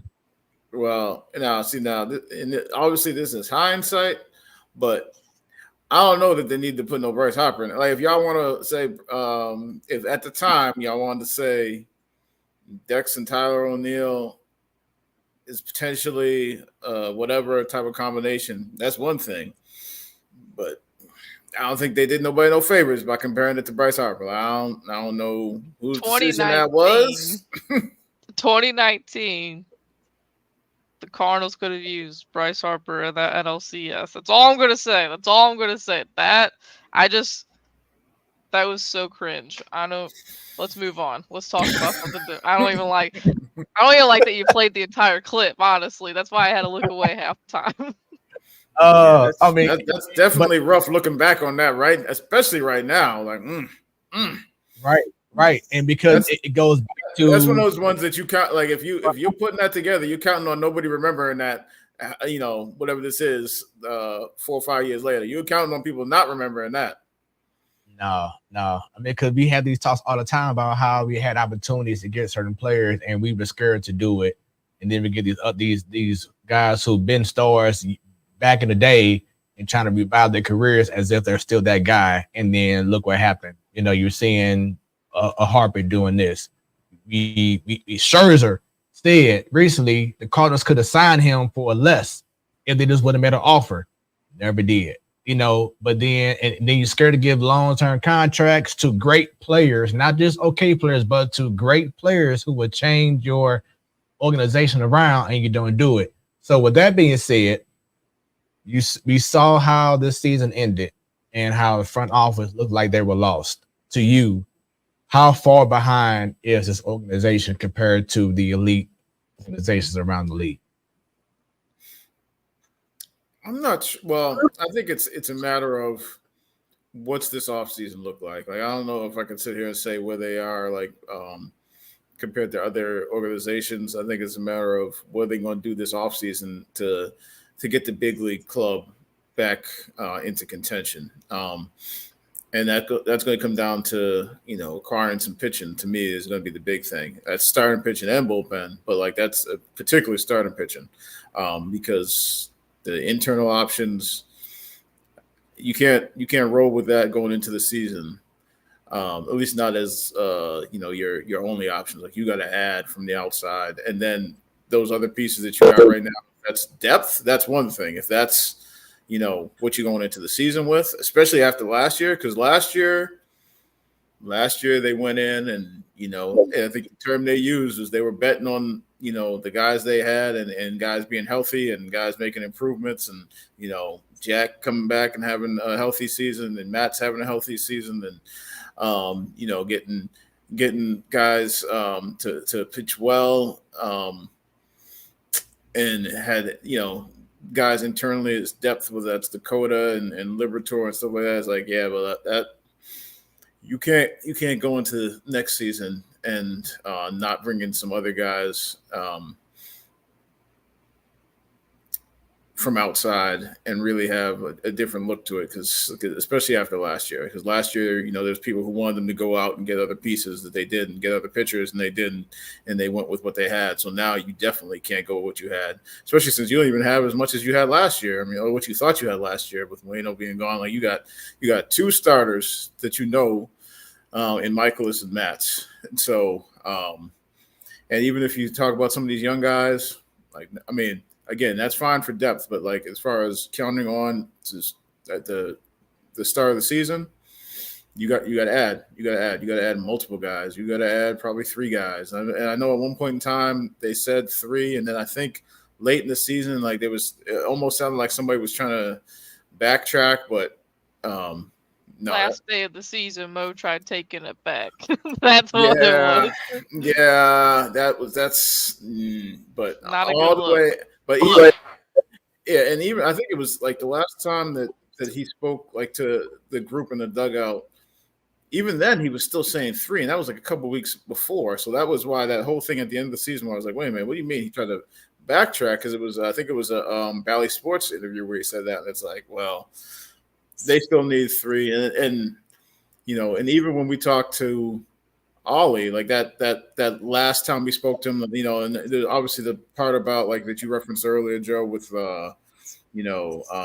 having to weed out certain things from the clubhouse. Like there was a lot of different stuff he said and a lot of different things we asked him about. But like when you asked about the pitching and what was needed, he said 3 starters, and then of course the follow-up's like, well, you think you guys will be able to go out and get that done? That's asking a lot.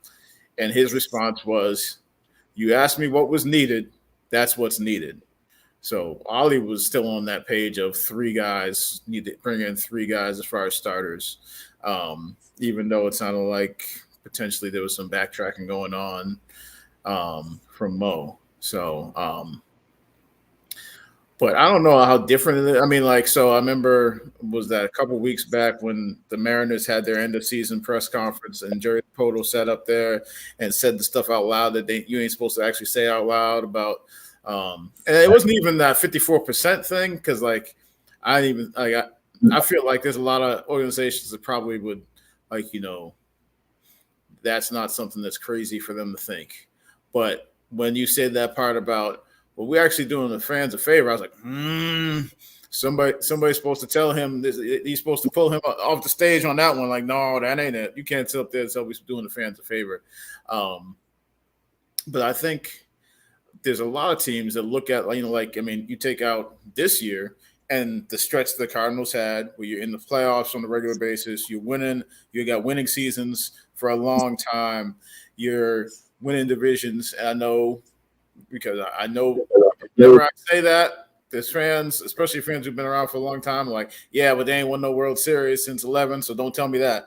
But I think if you look at other organizations and you told them, okay, you're going to be in the playoffs, however many times over a 10-year period, or most of the time, or for the majority of the time over a 10-year period, and you're going to win this amount of games, and you're going to be in it regularly, and you'll probably get a chance to go to a World Series. The people running the organization would be like, okay. They'd be like, okay, that's what you want, because they're like, okay, if you're in the playoffs that much and you're winning at that type of a clip, then you're going to have a chance to win. And then it becomes a matter of what do you do when you get that chance? How do things break? What's the health situation? What's the matchup situation? What's are you able? What's available to you that you're able to add to sort of try and put over the top? And what's that going to potentially cost you down the line? So I feel like that stuff's not that different. So I feel like for the Cardinals to have been one of those teams that's been right there as far as having that period of success over a long period of time. At least being in contention, being the playoff team, winning record, that sort of thing. I think it's a matter of these last couple of years, decisions to sort of set you up and to try and make that transition from that group where you had Wayno and Yachty and Albert and and even now you're getting to where like Goldie's not. I don't want to say he's over the hill, but he's getting a little bit older now. So it's like, okay, you got to have that next core and you got to transition to that next core. And teams, not just the Cardinals, but I think a lot of teams sort of struggle with that, especially when you're trying to still win and you're not going to do we're going to lose for 2 or 3 seasons. And then that next core is going to come and, be like the Orioles. Like when you're trying to do both, I think it's rare teams that actually have that down. Because I mean, like even you look at like who's I thinking of? Like the Red Sox had that thing where they would win and then be in last place, and win and be in last place, or go like have a chance to go to have a pretty good go to the ALCS and be a playoff team and then be in last place, as they're trying to transition to like sort of a different group transition to different groups. I think that's a tough thing. So I don't know if I could say that the Cardinals are behind as far as trying to do that. I just think that it becomes really important to make the right decisions in the offseason as far as free agency and also trying to make decisions as far as who of your internal guys are going to be your guys going forward. I think that's some of the biggest things. I mean, you look at what they got right now, and it's like even just last year, the outfield, like you talked about, O'Neal. I was like, okay, they were going to play O'Neal, but it's like they were still trying to get playing time in the outfield for Walker, Nootbaar, Carlson. They were trying to get Burleson out there some. And then depending on what was going on, I mean, I think Donnie was more so once you started getting more injuries, he was out there a lot, but he was still probably going to factor in somewhat because – as far as like Gorman playing second and he wasn't going to necessarily be there every day. And, so it was just a lot of trying to juggle around a lot of guys. I think making the decisions on what guys from your system you're going to go forward with on a regular basis. That's another, those are some of the bigger decisions. Maybe even you could make the case those are the bigger decisions than the free agency decisions. Before Fred mentions probably a name that you mentioned, you said a name in that there that I'm sure that's going to be a question eventually. But real quick, do you, not that like direct answers to this, but you said Ali's like still set on we need 3 starters. Mo at the very last game of the year. Oh, you guys took that out of, context, yada, yada, yada. Fred does a really good Mo impersonation if you ever want to hear it, by the way. Do you think personally that upstairs is running a lot of the stuff that's going on in the dugout and on field? Because, I mean, we can go back to the Mike Schilt stuff, and everyone has their own, I know you weren't here for that, but everyone has their own opinion on that. I think it was that Mike Schilt wanted them to start making some moves, spend some money, and they weren't on the same page. And I think Ali's safe because Mo handpicked him personally, and so he's going to be good until his contract's up, regardless. And it's not a good look to go Matheny, Schilt, and Ali like within a 5-year span. It's not a good look for the St. Louis Cardinals, but like I don't know. I just feel like they're not on the same page right now. And last manager, he got fired for it. I don't want to hear about philosophical differences because no one believes it, honestly. So, yeah. I don't that think was they're after on the playoffs. Yeah, I don't think they're necessarily on a different page. So I think, or at least the way I'm looking at it is like, okay, so like I say, Ollie said, well, that's what's needed. At the same time, Ollie knows he's not the one who's got to go out and actually make that happen. That's above him as far as like actually putting that together or what that's going to look like. So again, it's not like he was like, I didn't consider it to be a shot across the bow or anything like that. I think that was just like, Mo had come out and said 3 before. I don't think as far as, as at that point, I don't think as far as Ollie was concerned, anything had changed as far as needing to bring in 3 guys from outside. I think if anything, when it comes to, and I don't have as great a sense of Mo as, other people I've interacted with in the past, but like, I feel like from a front office perspective, there's always that hedging when it comes to the off season and what you planning to do or what you're telling a fan base that you're going to do. So I feel like, okay, to go from 3 to like where he's sort of hedging a little bit or maybe trying to backtrack a little bit, I feel like that might just be, the uncertainty of free agency and like, okay, to say that you're going to bring in 3 free agents in an offseason, 3 starters when, you're not going to necessarily be able to just outbid people for any one of them necessarily. And to say that you're going to bring in 3 and, maybe one of them has to come through a trade. And, trades are always like, you can't predict that. You can't say for sure you're going to be able to get something done with that or that's going to work out or you might be close to something that might fall apart. So to me, it's more so they want 3. They feel like they need to get 3. But Mo, the one who actually has to try and like make that happen, is just sort of hedging a little bit when it comes to, the offseason because that is a lot to do and there's a lot of uncertainty there. So I don't think it's necessarily being on a different page thing than as much as it is just you can't predict free agency, especially when you ain't got the deepest pockets out there. Let's transition to the 2024 St. Louis Cardinals wish list. So if you don't mind, Lynn, let's take off your beat writer behind the scenes cap and just put on as a fan of the Cardinals, seeing what you've been seeing. I'll start off first. A few things. You brought up the outfield log jam last year, Jordan Walker and Donovan at times, Carlson, Newbar, Burleson, O'Neal.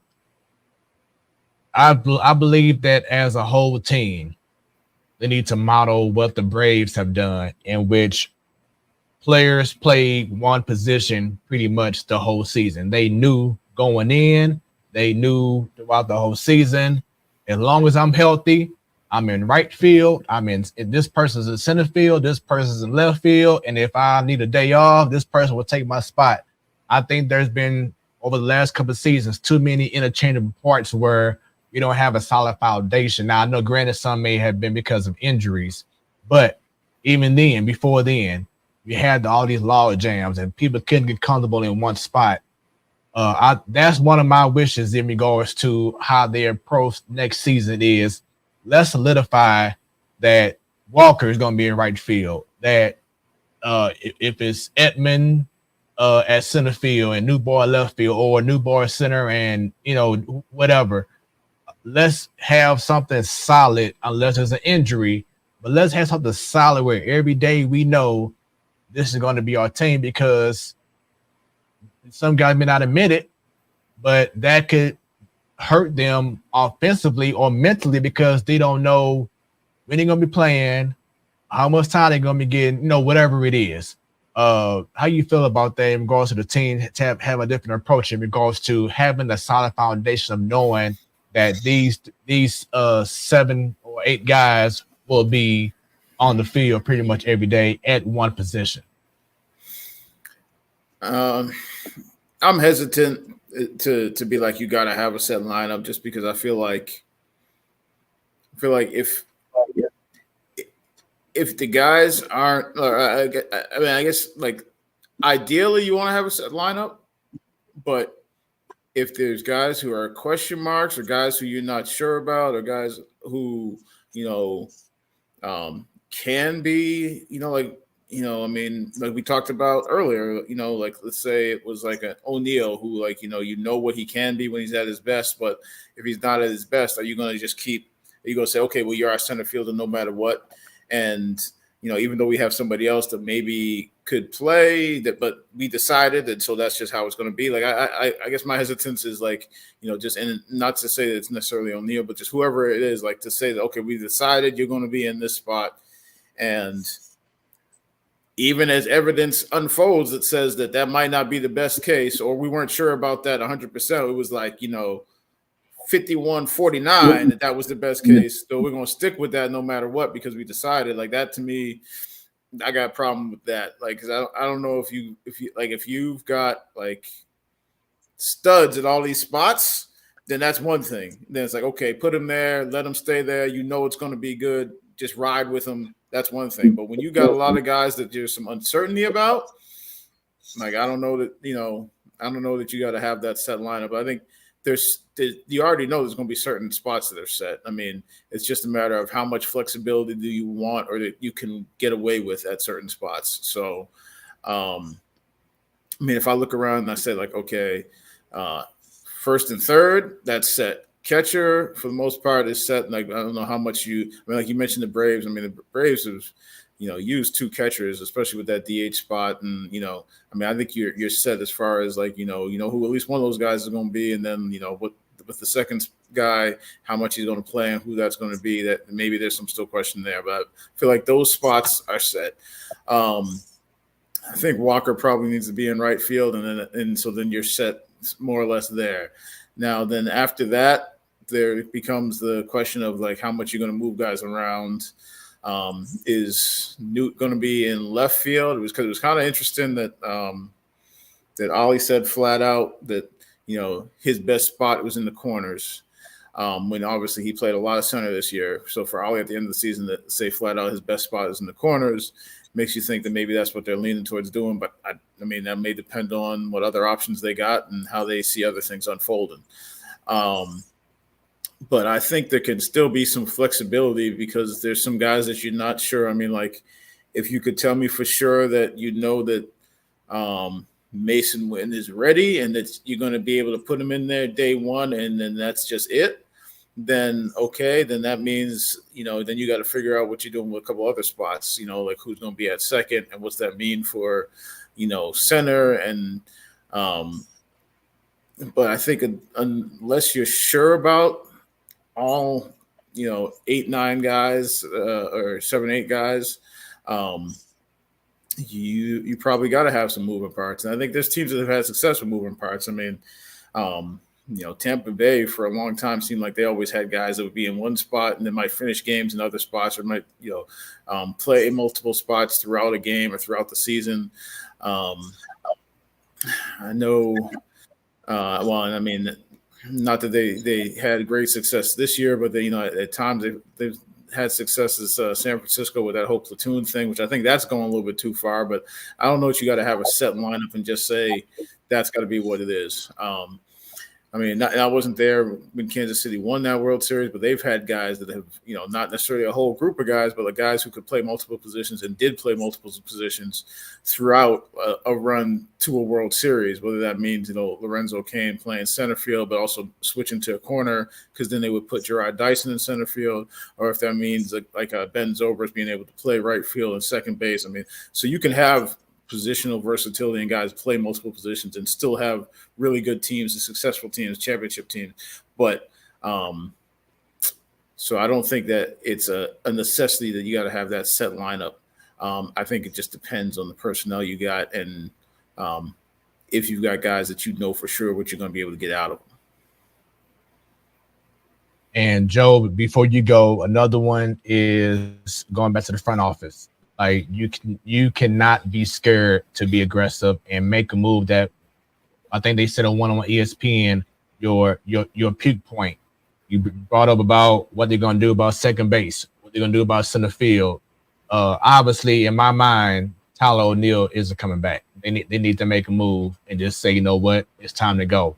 The big question could be, should we trade someone like Edman or Burleson or Donovan or Nolan Gorman so we can acquire more pitchers, more talented pitchers that could be top of the lineup?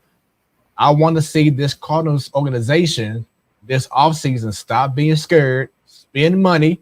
know they talked about the pitcher from Japan. What's his name? Yashimoto. Yamamoto. Yeah. So do what you got to do to bring elite talent to this team, and whatever it takes. And if you got to hurt someone's feelings, so be it. But just like this organization has been too scared to hurt someone's feelings because they want to, just bringing them up a certain way so they don't, whatever. No, we need y'all to be hardcore and go all the way, all in, and stop being so scared to make risky moves, because every trade, every free agent move is a risk. That's part of the game. But we don't want to see you be shy and all of a sudden you seeing these guys that you could have signed go somewhere else and do better things because they had a better opportunity because of all the jams that's been happening in the past that didn't give them opportunities to shine.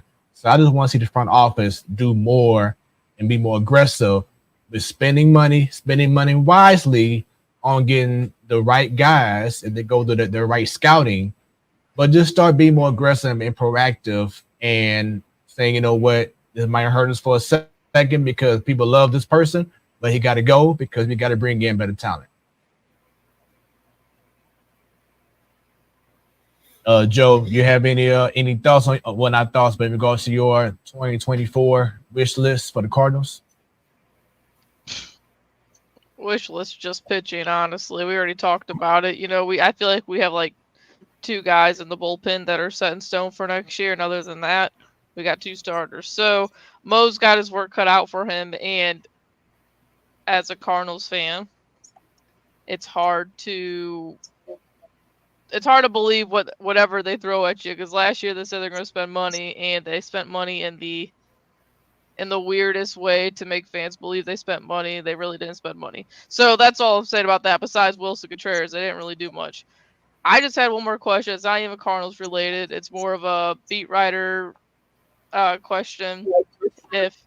What was your thoughts on the whole Orlando Arcia, Bryce Harper saga, and everything that happened there? Because me personally, I did not think it was like it was way blown out of proportion. Like, it was a bigger story than it should have been.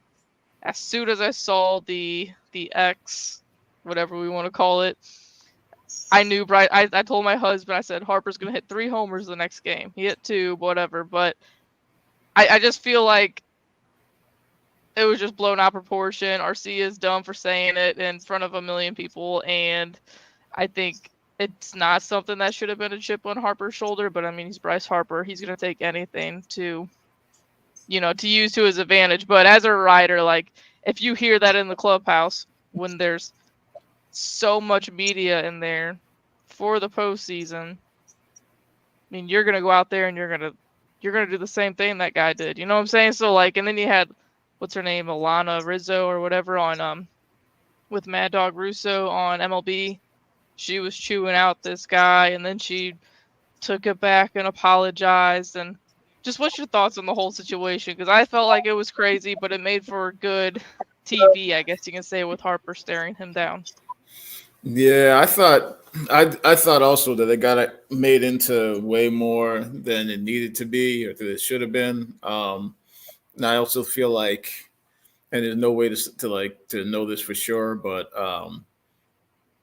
I feel as though if Harper doesn't hit 2 home runs, or if he doesn't stare him down, then it's not nearly, like, maybe nobody's talking about it, or maybe some people are talking about it, but it's definitely not as big a thing. So if people reported, tweeted, whatever about, what Arcia said, and Harper doesn't stare him down like we're seeing on the screen there, do people still care as much? Is it such a big thing? Or if Harper doesn't hit those home runs, how big a deal is it? I don't know. I mean, to me, it's always one of those things where it's like, if you're a reporter, you're not trying to be part of this story. You're not trying to be part of, the storyline, the discussion. Like, that's not what you're there for. You're not trying to make this about you. You're not trying to be, you're trying to do your job. And so, like, like they meant, like, Jake Mintz was the one that, like, got caught a lot of the heat, but he wasn't the only one who reported. I think the thing was is he knew he saw or he knew who that it was Arcia. So like when Chelsea James from the Washington Post reported, she didn't put who it was because she didn't know who it was who had said it, but she did use the fact that was something that was said in the clubhouse because you could hear it. I guess when all the reporters went in, you could hear that being said. It was like, okay, well, that's just sort of painting the picture, setting the scene of what's going on after that game. But to me, that just seemed like it was a whole lot made out of something that didn't need to be a whole lot made out of. And to me, like anytime it becomes a thing where people are talking about a reporter, it's just like, I mean, maybe that's just because I'm a reporter, but it's like, nah, you don't. That's just never good when it turns into a thing where it's the reporter becomes part of the storyline. It's just not good. And it's one of those things that you, at least for me, you hope to avoid. You never really want to be part of that. But especially if it's just, something, it'd be one thing if he got into it with a guy, or if he reported something that was inaccurate, or reported something that wasn't actually said. That'd be one thing. But it's like, no, it's just people sort of running with something and making something out of something that didn't really need to be that big a deal. And again, like I said, if Harper doesn't have that type of game or doesn't give him the stare down, then it's probably not that big a deal. And speaking of Harper and the Phillies, they lead their series 2-0 against the Arizona Diamondbacks. On the other side, we have the Texas Rangers. They are up 2-0 in the series over the Astros. The Astros are currently winning. I believe the score is 5-3. If that's correct, Joe. 5-2. So the Rangers 5-2. So the Rangers are trying to make a move, but we'll see if they have enough time to make that happen. Do you feel that the Diamondbacks have any chance of coming back in this series, man? You always got a chance, but it doesn't look good. One of my favorite lines, because I don't really do a whole lot of betting or anything like that, but somebody says, "Oh, would you bet on that?" I always tell people I wouldn't bet my money. I might bet your money, but I ain't gonna bet my money. So, but I definitely would not bet my money. I probably wouldn't bet your money on Arizona right now. But yeah, just the way that the Phillies look like that's going to be tough, especially 2-0. That's going to be tough. But you never, if Arizona comes out and just put it on them this next game, that old baseball saying, momentum is the next day's starting pitcher. So if you can get hot, or you can shut that down, if you came out and was just able to shut the Phillies down and get that win that next game, maybe you switch things around. But I'm not seeing that. Like I said, I would not predict it. I'm not betting on it, but I don't think it's impossible. But I don't see it happening. Yeah, the Phillies. I was just talking to my husband about it tonight. It's like, it doesn't make sense how you can have 2 years back to back of just being a mediocre team, and then as soon as the lights turn brightest, that was a pitch. As soon as the lights turn brightest, they all turn it on. And like Poppy said before the game started tonight, it's like, usually in the playoffs you have 3 guys that are all on it at the right time. You're a dangerous team. But Castellanos is batting. All right, Castellanos is batting 7th in this Phillies lineup, and the guy has 5 to 6 homers right now. What is going on? It doesn't make any sense to me. They have 2 stud starters that are they're striking everyone out, barely getting a runner on second, and I don't know. Texas or Astros, I don't think the Phillies are going to lose to either one of those teams, honestly. I think they're probably going to win. Well, and you said starters too, right? It was a funny thing. I forget who I was talking to somebody the other day, and I was like, because people talk about the Phillies and okay, with Nola and Wheeler, and it's like, oh, see, that's what starting pitching does for you. And I'm thinking to myself, I'm like, well, you go back to that series with the Braves, and I'm like, that you could tell me that that's what starting pitching does for you. I could look at that series and say that's also what a bullpen does for you, because that first game when they pulled what's the name out of there with 40 pitchers or whatever, and then basically went bullpen the rest of the way and got the shutout. That's a bullpen game. Like that is the importance of a bullpen right there. And you say, well, look at the, what their starters have done. And I'm saying, okay, in that same series, Wheeler came out and had that, what he struck out like the first 6, and he had never done that, and he was like cruising. They lost that game. People forget they lost that game because and when he came out, they had a lead, which means the bullpen gave up that lead. Again, importance of a bullpen, both sides of that, being able to like shut it down, and they get that shutout, and then also your starter came out there and shoved for the most part, and then y'all lost that game.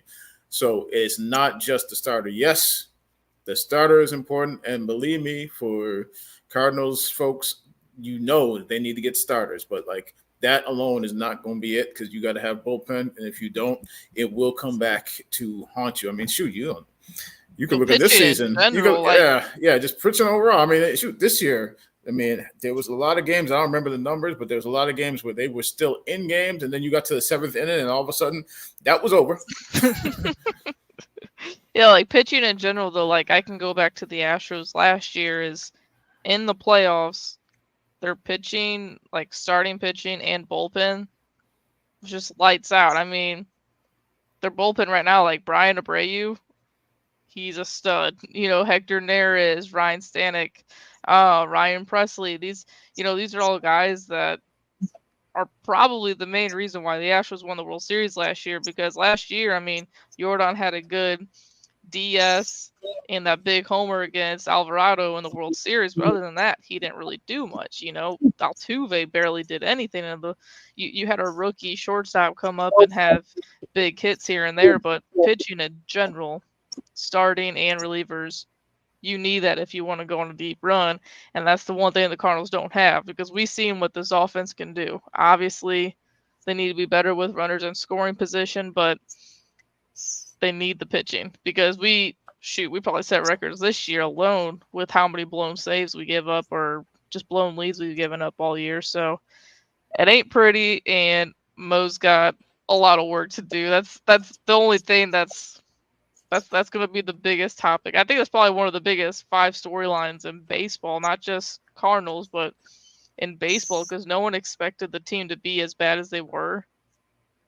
And I don't know, they just have a lot of spotlights on them this year to actually get something done. Yeah, and they've got some relievers too. I mean, like I think part of this year too is like you had relievers at different times. Because obviously Helsley missed so much of the season, but if he's healthy and he's part of the team, like that's a guy that is a key piece in that bullpen. JoJo looked like he could be a guy, especially from that left side. He finished the season hurt, but he picked that up as you got into the summer and looked like he could be a guy. And then, and obviously Gio had some ups and downs, and they finally said, like, once he got shut down for the season, that they knew that there was some stuff going on, him tipping pitches. But he look at what he'd done in recent years. That's a guy who's a key piece there. So there's some guys there they got to add, but like it's not like they're starting from ground zero as far as trying to build up a bullpen. And I feel like bullpens, not to say that it's easy, but I feel like there's teams that can go into, or there's teams that go into every year knowing they're going to have to like retool a bullpen, and they find a way to get that done. I feel like that's something that you can do. But it's on top of, obviously starting pitching, and it's just another thing on that list. But I feel like that you can do. I feel like that's one of those things that teams can do bullpen from year to year and make that work. But it is definitely something they got to address. And before we continue on, once again, this is your Wednesday night Sports Delight, the platform sports talk show. And if you can't tell already, tonight's show is baseball themed. It is what it is tonight. We enjoying our special guest, Mr. Lynn Worthy, by the St. Louis Post-Dispatch, the St. Louis Cardinals Beat Writer.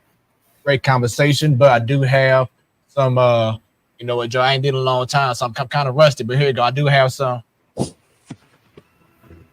have some breaking news. Congratulations to the Las Vegas Aces. They just won the WNBA Finals, defeating the New York Liberty 70-69. Liberty had an opportunity for a game-winning jumper to take the game into game 5 of the season, of the series.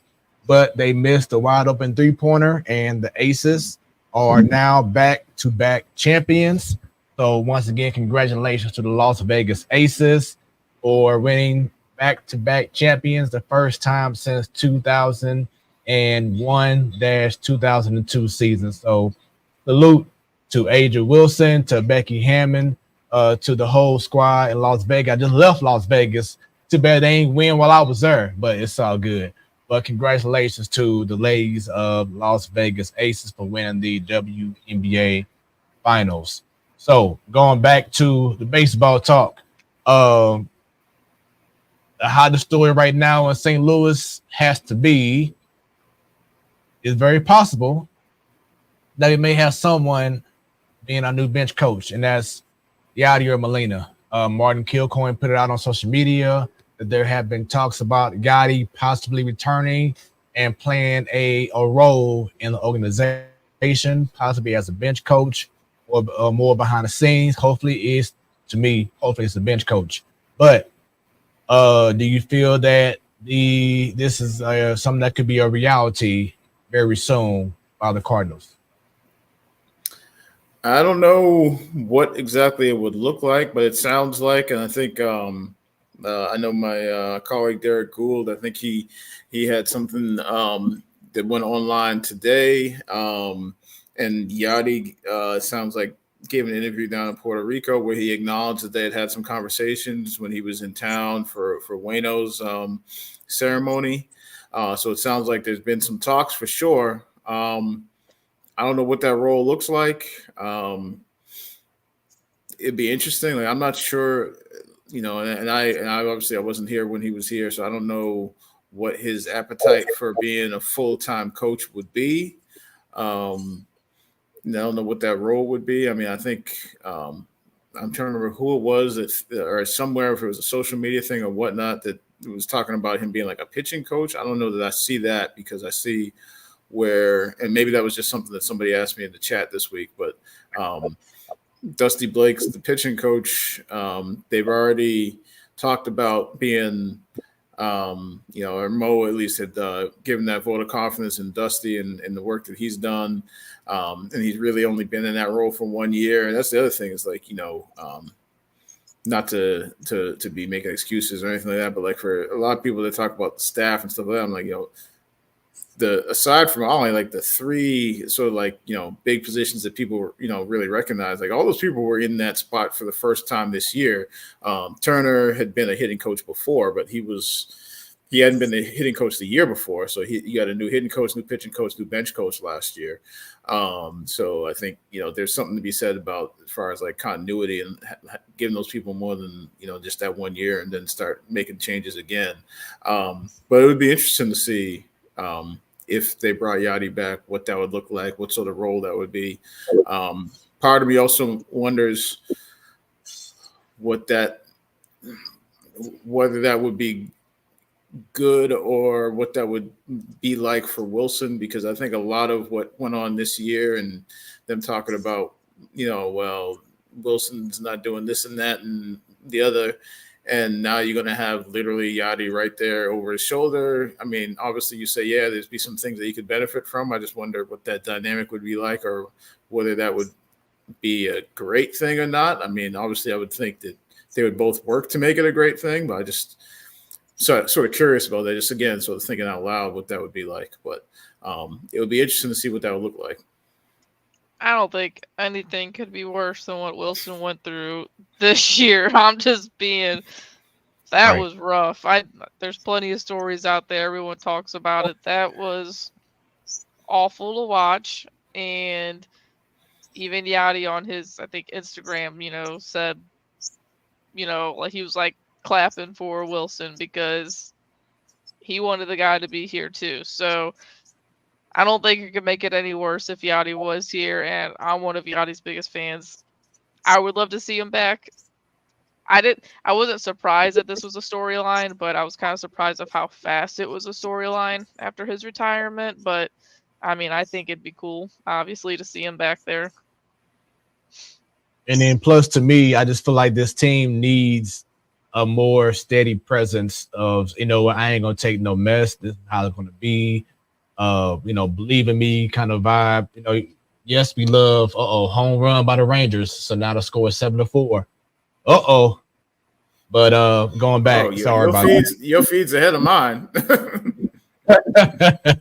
But yes, but just having that presence in the dugout, and that's what I thought Matt Holliday would have brought if he, would have stayed on as a coach as well. Of course, he turned it down after he did say yes because of personal family reasons.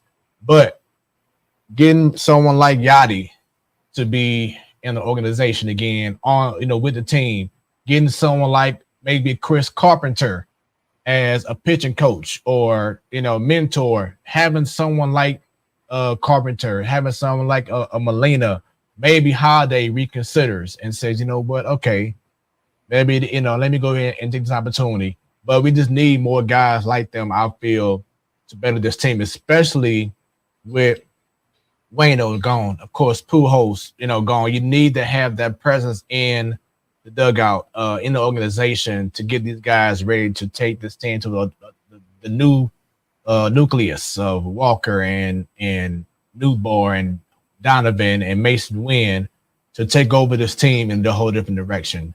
Because right now it just hasn't been looking up over the last couple of years, and it finally came to a crash and halt this past season. So I hope that Yachty takes this opportunity and does take a big role. I think it'll be great for the team and for the players, because they need to have someone like that.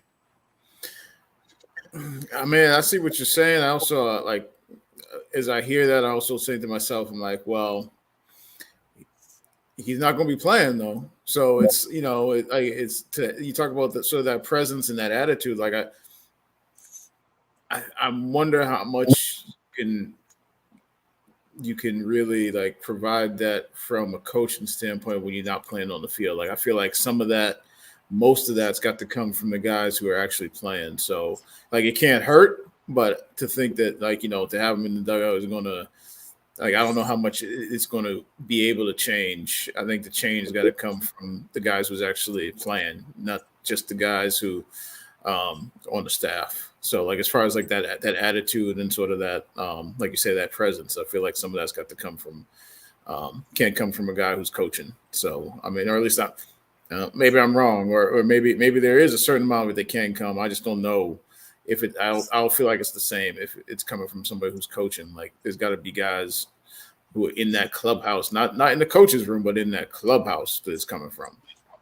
It might help though with him. Sorry, I was gonna say it might help that I said I was surprised by the fact that it would be this soon. Everyone, I mean, even Wynn and Walker, they've played with the audience spring training. Everyone knows and has played with some sort with Yachty. So I mean, might help a little bit. I don't know. I get what you're saying, but I mean, it's not like, I'm trying to think of an example. Like Izzy this year, he came and did a weekend series. I don't think someone like Izzy would make the biggest difference in the world, because it's just, you know what I'm saying? He hasn't played with any of these guys that we have on the team right now, but Yachty's literally played and interacted with every single guy that you're going to see on the team next year. So it might help a little bit.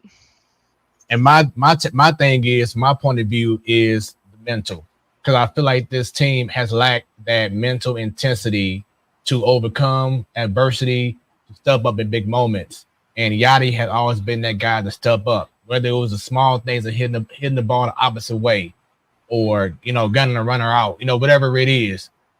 And you know what Chris Carpenter brought as a pitcher, this team lacks a certain mental mindset, mental state.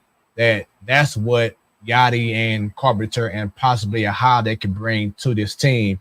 Along with, he may see something that Ollie doesn't see, especially with him being the catcher. He could be like, hey, have this guy pitch this way instead of that way, or look at his arms kind of going a little off a little bit, because he had that experience as a catcher. That's what he can bring to the clubhouse. So not even just for the players on the field, but you're helping out the head coach as being a bench coach. That's what they do. is give that head coach, the manager, another set of eyes that they may not have seen. And like, oh man, that's a good point. Or Chris Carpenter can be like, as a pitching coach or whatever, he could be like, hey, if this guy stops dipping his shoulder this way or tipping his, whatever it is. But also mentally, that's my biggest thing, is the mental aspect of that every game, going against a certain opponent, a certain team, and having a certain mentality that I feel has been lacking. That's what I feel Yachty could bring Chris Carpenter if the offer is there, and Matt Holiday could bring to the team.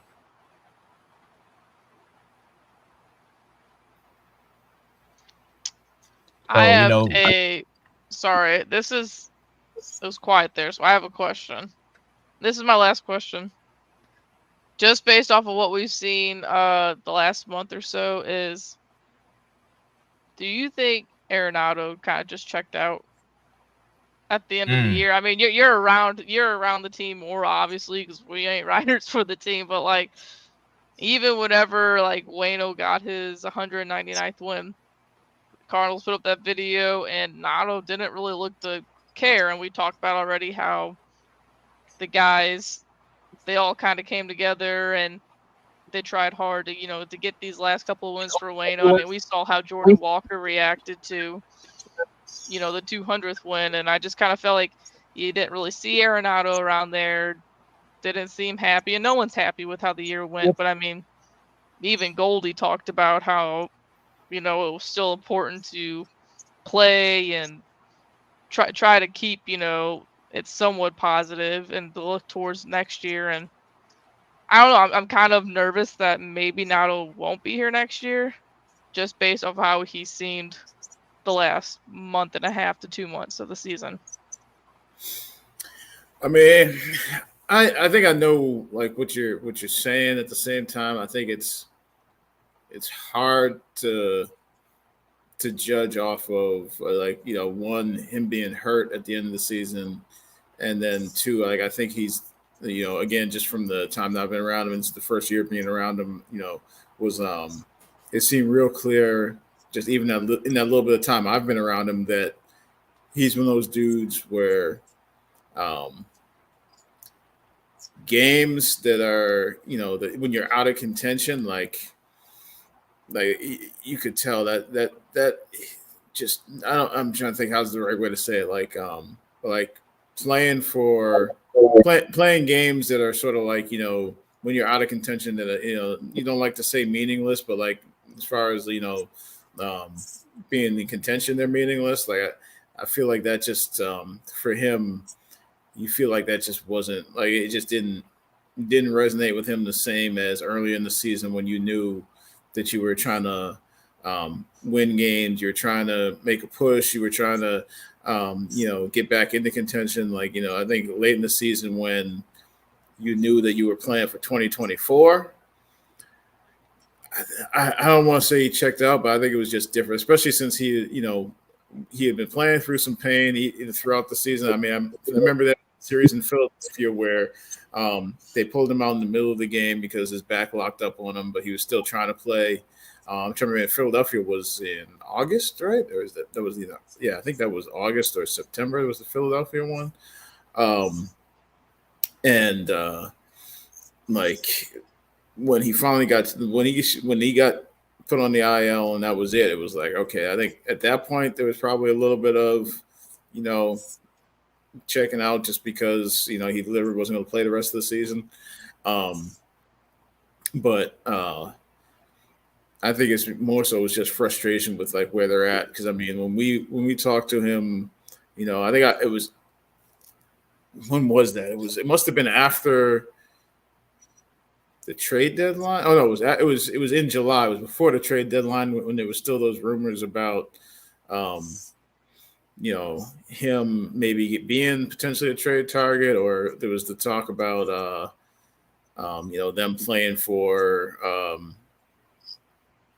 next season, or I'm trying to think. Actually, I might be mixing two together. Like I think it was in July, after they were talking about potentially if they didn't go on a run, that they were going to have to start looking towards next season. And I remember asking him about if there's something to plan for next year and building momentum for next year, and he just looked at me and was like, "That's a horrible idea," because he was having none of this. We're gonna play for trying to build something for next year, because he's like, basically it was that's just horrible, because there ain't no guarantees for next year. There ain't no we're gonna play for next year when we still got games this year. Like, there's always something to play for this year. And I'm trying to remember what the quote was, but yeah, there was it was one of those quotes that was that ended up being a big one, because I think a day later he had like a home run to seal a victory. So I think he's one of those dudes where, like, when the games matter, and or like when you get to a mode where like you're basically acknowledging the games don't matter, like I think that just that rubs him the wrong way, or just like the frustration gets to a certain point with him. And again, this is just sort of my read off of not being around him all that long. So it just seemed like that was a little different. And then once he got injured, or once he went on the IL and the season was over, I think that was a little bit different. But yeah, he's a dude that's all about trying to win, and like this whole like we got to play for next year thing, I think was, or that when they made trades and were literally looking to 2024. I think that I don't want to say that he checked out, but it wasn't the same, especially when you're playing through injury and stuff like that. I think that just wore on him a little bit, because you mentioned Goldie, and obviously Goldie was still playing in those games to try and get weighing 199 and 200, but he was healthy. But I think for Arenado to not be fully healthy and then to not be able to be out there, I think it was just sort of a little frustration building. I don't know that that's something that's going to linger into this season, but again, I think the only one who really knows that is probably him, right? I don't want to pretend to be able to tell you what's in his mind or anything like that, but I think he's definitely wants to see a team. I think they all want to see a team that's going to be able to contend next year, and that's a big thing for him, is being able to contend. He's already said multiple times that's why he opted in, is because here it's a big deal to be able to contend every year. There's expectations here every year. So I think whenever you get into that mode of like we're playing for next year, I think that's just the opposite of what he's sort of built for. And to me, he ain't gonna say it obviously, but I feel like he felt betrayed by being told by management that they're gonna make some big moves in the offseason as he was re-signing with the team, and you saw what happened. And I just feel like I said, he may not say it, but I just feel like, to me, yeah, he was hurt, but his actions did show that he expected more from this team. Because remember, he had a comment during the season about, certain guys, could be too young or whatever else. Like, you could tell he had an issue throughout the season. I just he just felt betrayed by what he was told by management, especially Mo. And they didn't make enough moves to be a more contending team. But, and I could be wrong, but I just feel like that's how he feels. But this has been an incredible interview. Lynn, before we go, you mentioned earlier how your father was saying, as you were coming up as a journalist, he was like, man, you pick up a different book and do something else and da da da da da. I'm pretty sure now he's looking at you super proud. You, him, your parents, your family are feeling very proud right now of all that you have been accomplishing at this time. Oh, well, I mean, I think that was more so just as far as like, don't think that's like playing sports was going to be your ticket to anything. I don't think it was, it definitely wasn't like as a journalist thing. It was just, my family's, whether it's my father, grandfather, uncle, my older brother, nephews now, like we've all been involved in sports.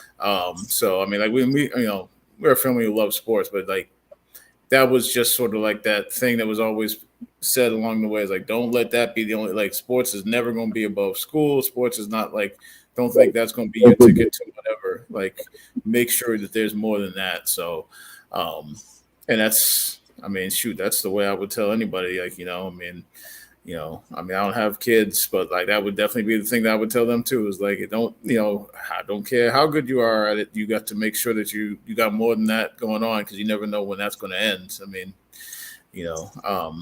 whether that means you're just not at that level to reach a certain, professional level or whatever it is, or that's just, injury, or this, you have no idea what's going to happen. So, but yeah, stressing academics along with sports. I mean, because I think most of us who play sports know, is like, if you really like sports, they don't have to stress sports to you. You got to stress everything else. Like once you get involved in that, you just go with that. It's but it's just stressing, making sure that you take that same energy to other stuff that you're doing. So I'm glad they did. I'm glad, and was able to, like I said, for me, combine sports and the other things I like to do with writing and things like that, and so far make a run of it. Yeah, that's awesome, man. And like I said, I know that everyone is so proud of all that you have been doing thus far. And with that being said, did you have any special shout outs? I didn't even really think about it, but no, I just, obviously appreciate you guys having me on. Still getting familiar with St. Louis, and it's really still, it hasn't even been a full year here yet, but and I guess if nothing else, the first year, can only go up from here, right? At least based off of the track record. Fingers crossed. Hopefully this next year, I'm picking them to be last in the division, so hopefully that helps. And I will hopefully too. the second year you help bring some good juju, because this was brutal. We definitely need it. And with you working at the Post-Dispatch, do you know of a good friend of mine and church member, Gary Harrelson? Yeah, he was. I met him, I think the first time I came into town. I was trying to figure out where I was going to, trying to figure out where I was going to get an apartment and this and that. Like I hadn't moved here yet, but I came in January trying to figure out where I was going to, settle. And I had to go into the newsroom for something. And ever since then, because I think that's the first time I met him. And then, because we, especially during the season, we're at the ballpark a lot. We don't go into the office a whole lot. But, it seems like whenever I'm in the office, if he sees me, he usually come over, say hi, ask me how things are going. He's talked to me about places, to go get food, shopping, places, to restaurants to eat. Just near over here, just because he knows I'm somebody who's brand new to the area. So yeah, Gary's real good dude. Makes it a point to say hi to me and let me know if I need anything, to give him a shout. So yeah, I think I met him before I actually moved back in January, and he's always tried to keep a sort of heads up, like, hey, you need anything, sort of thing like that. So yeah, he's a good dude. Yeah, he definitely is. And once again, thank you for your time. It's been an incredible show. We didn't plan on almost doing 3 hours, another but baseball, but when you love the sport and we have a great guest, the great conversation just flow and flow and flow. So Lynn Worthy, thanks once again for your time, and you have a wonderful rest of your evening, and spread the word about the Platform Sports Talk Show. Thank you for having me. Been our pleasure. Have a great night. You too. Take care. All right, y'all. Well, once again, this was the baseball show tonight. We had to finally put a close, put the pin on the casket and hammer it down, get all our little issues out, all the frustrations, because unless there's any other breaking news from the organization, that's it in regards to St. Louis Cardinal talk. So, Joe, it's been fun, and I see that the Astros are now up 8-4. So they stiff arming the Rangers, like, stay away.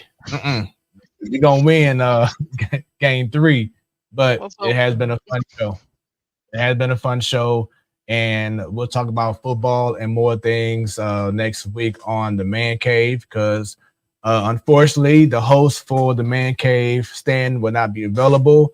So yours truly is going to jump in and host the show next week. We have another special guest. Look forward to hearing his story being told. So stay tuned for a whole lot going on the Man Cave next week.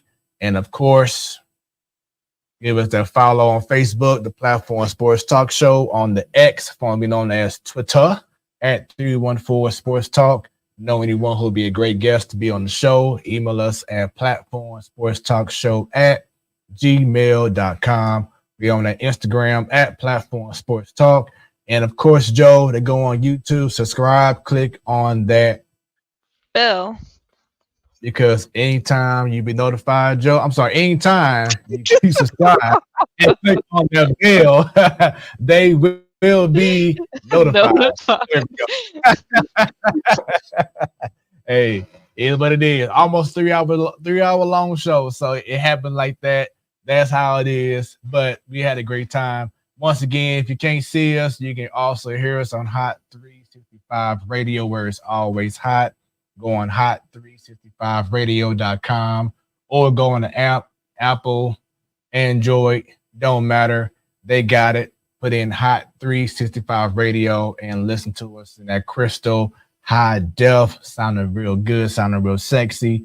Once again, every first Wednesday of the month, you have Ladies Night. And of course, next week and every last Wednesday of the month, you have the Man Cave. With that being said, it's your boy Smooth, along with Jobo.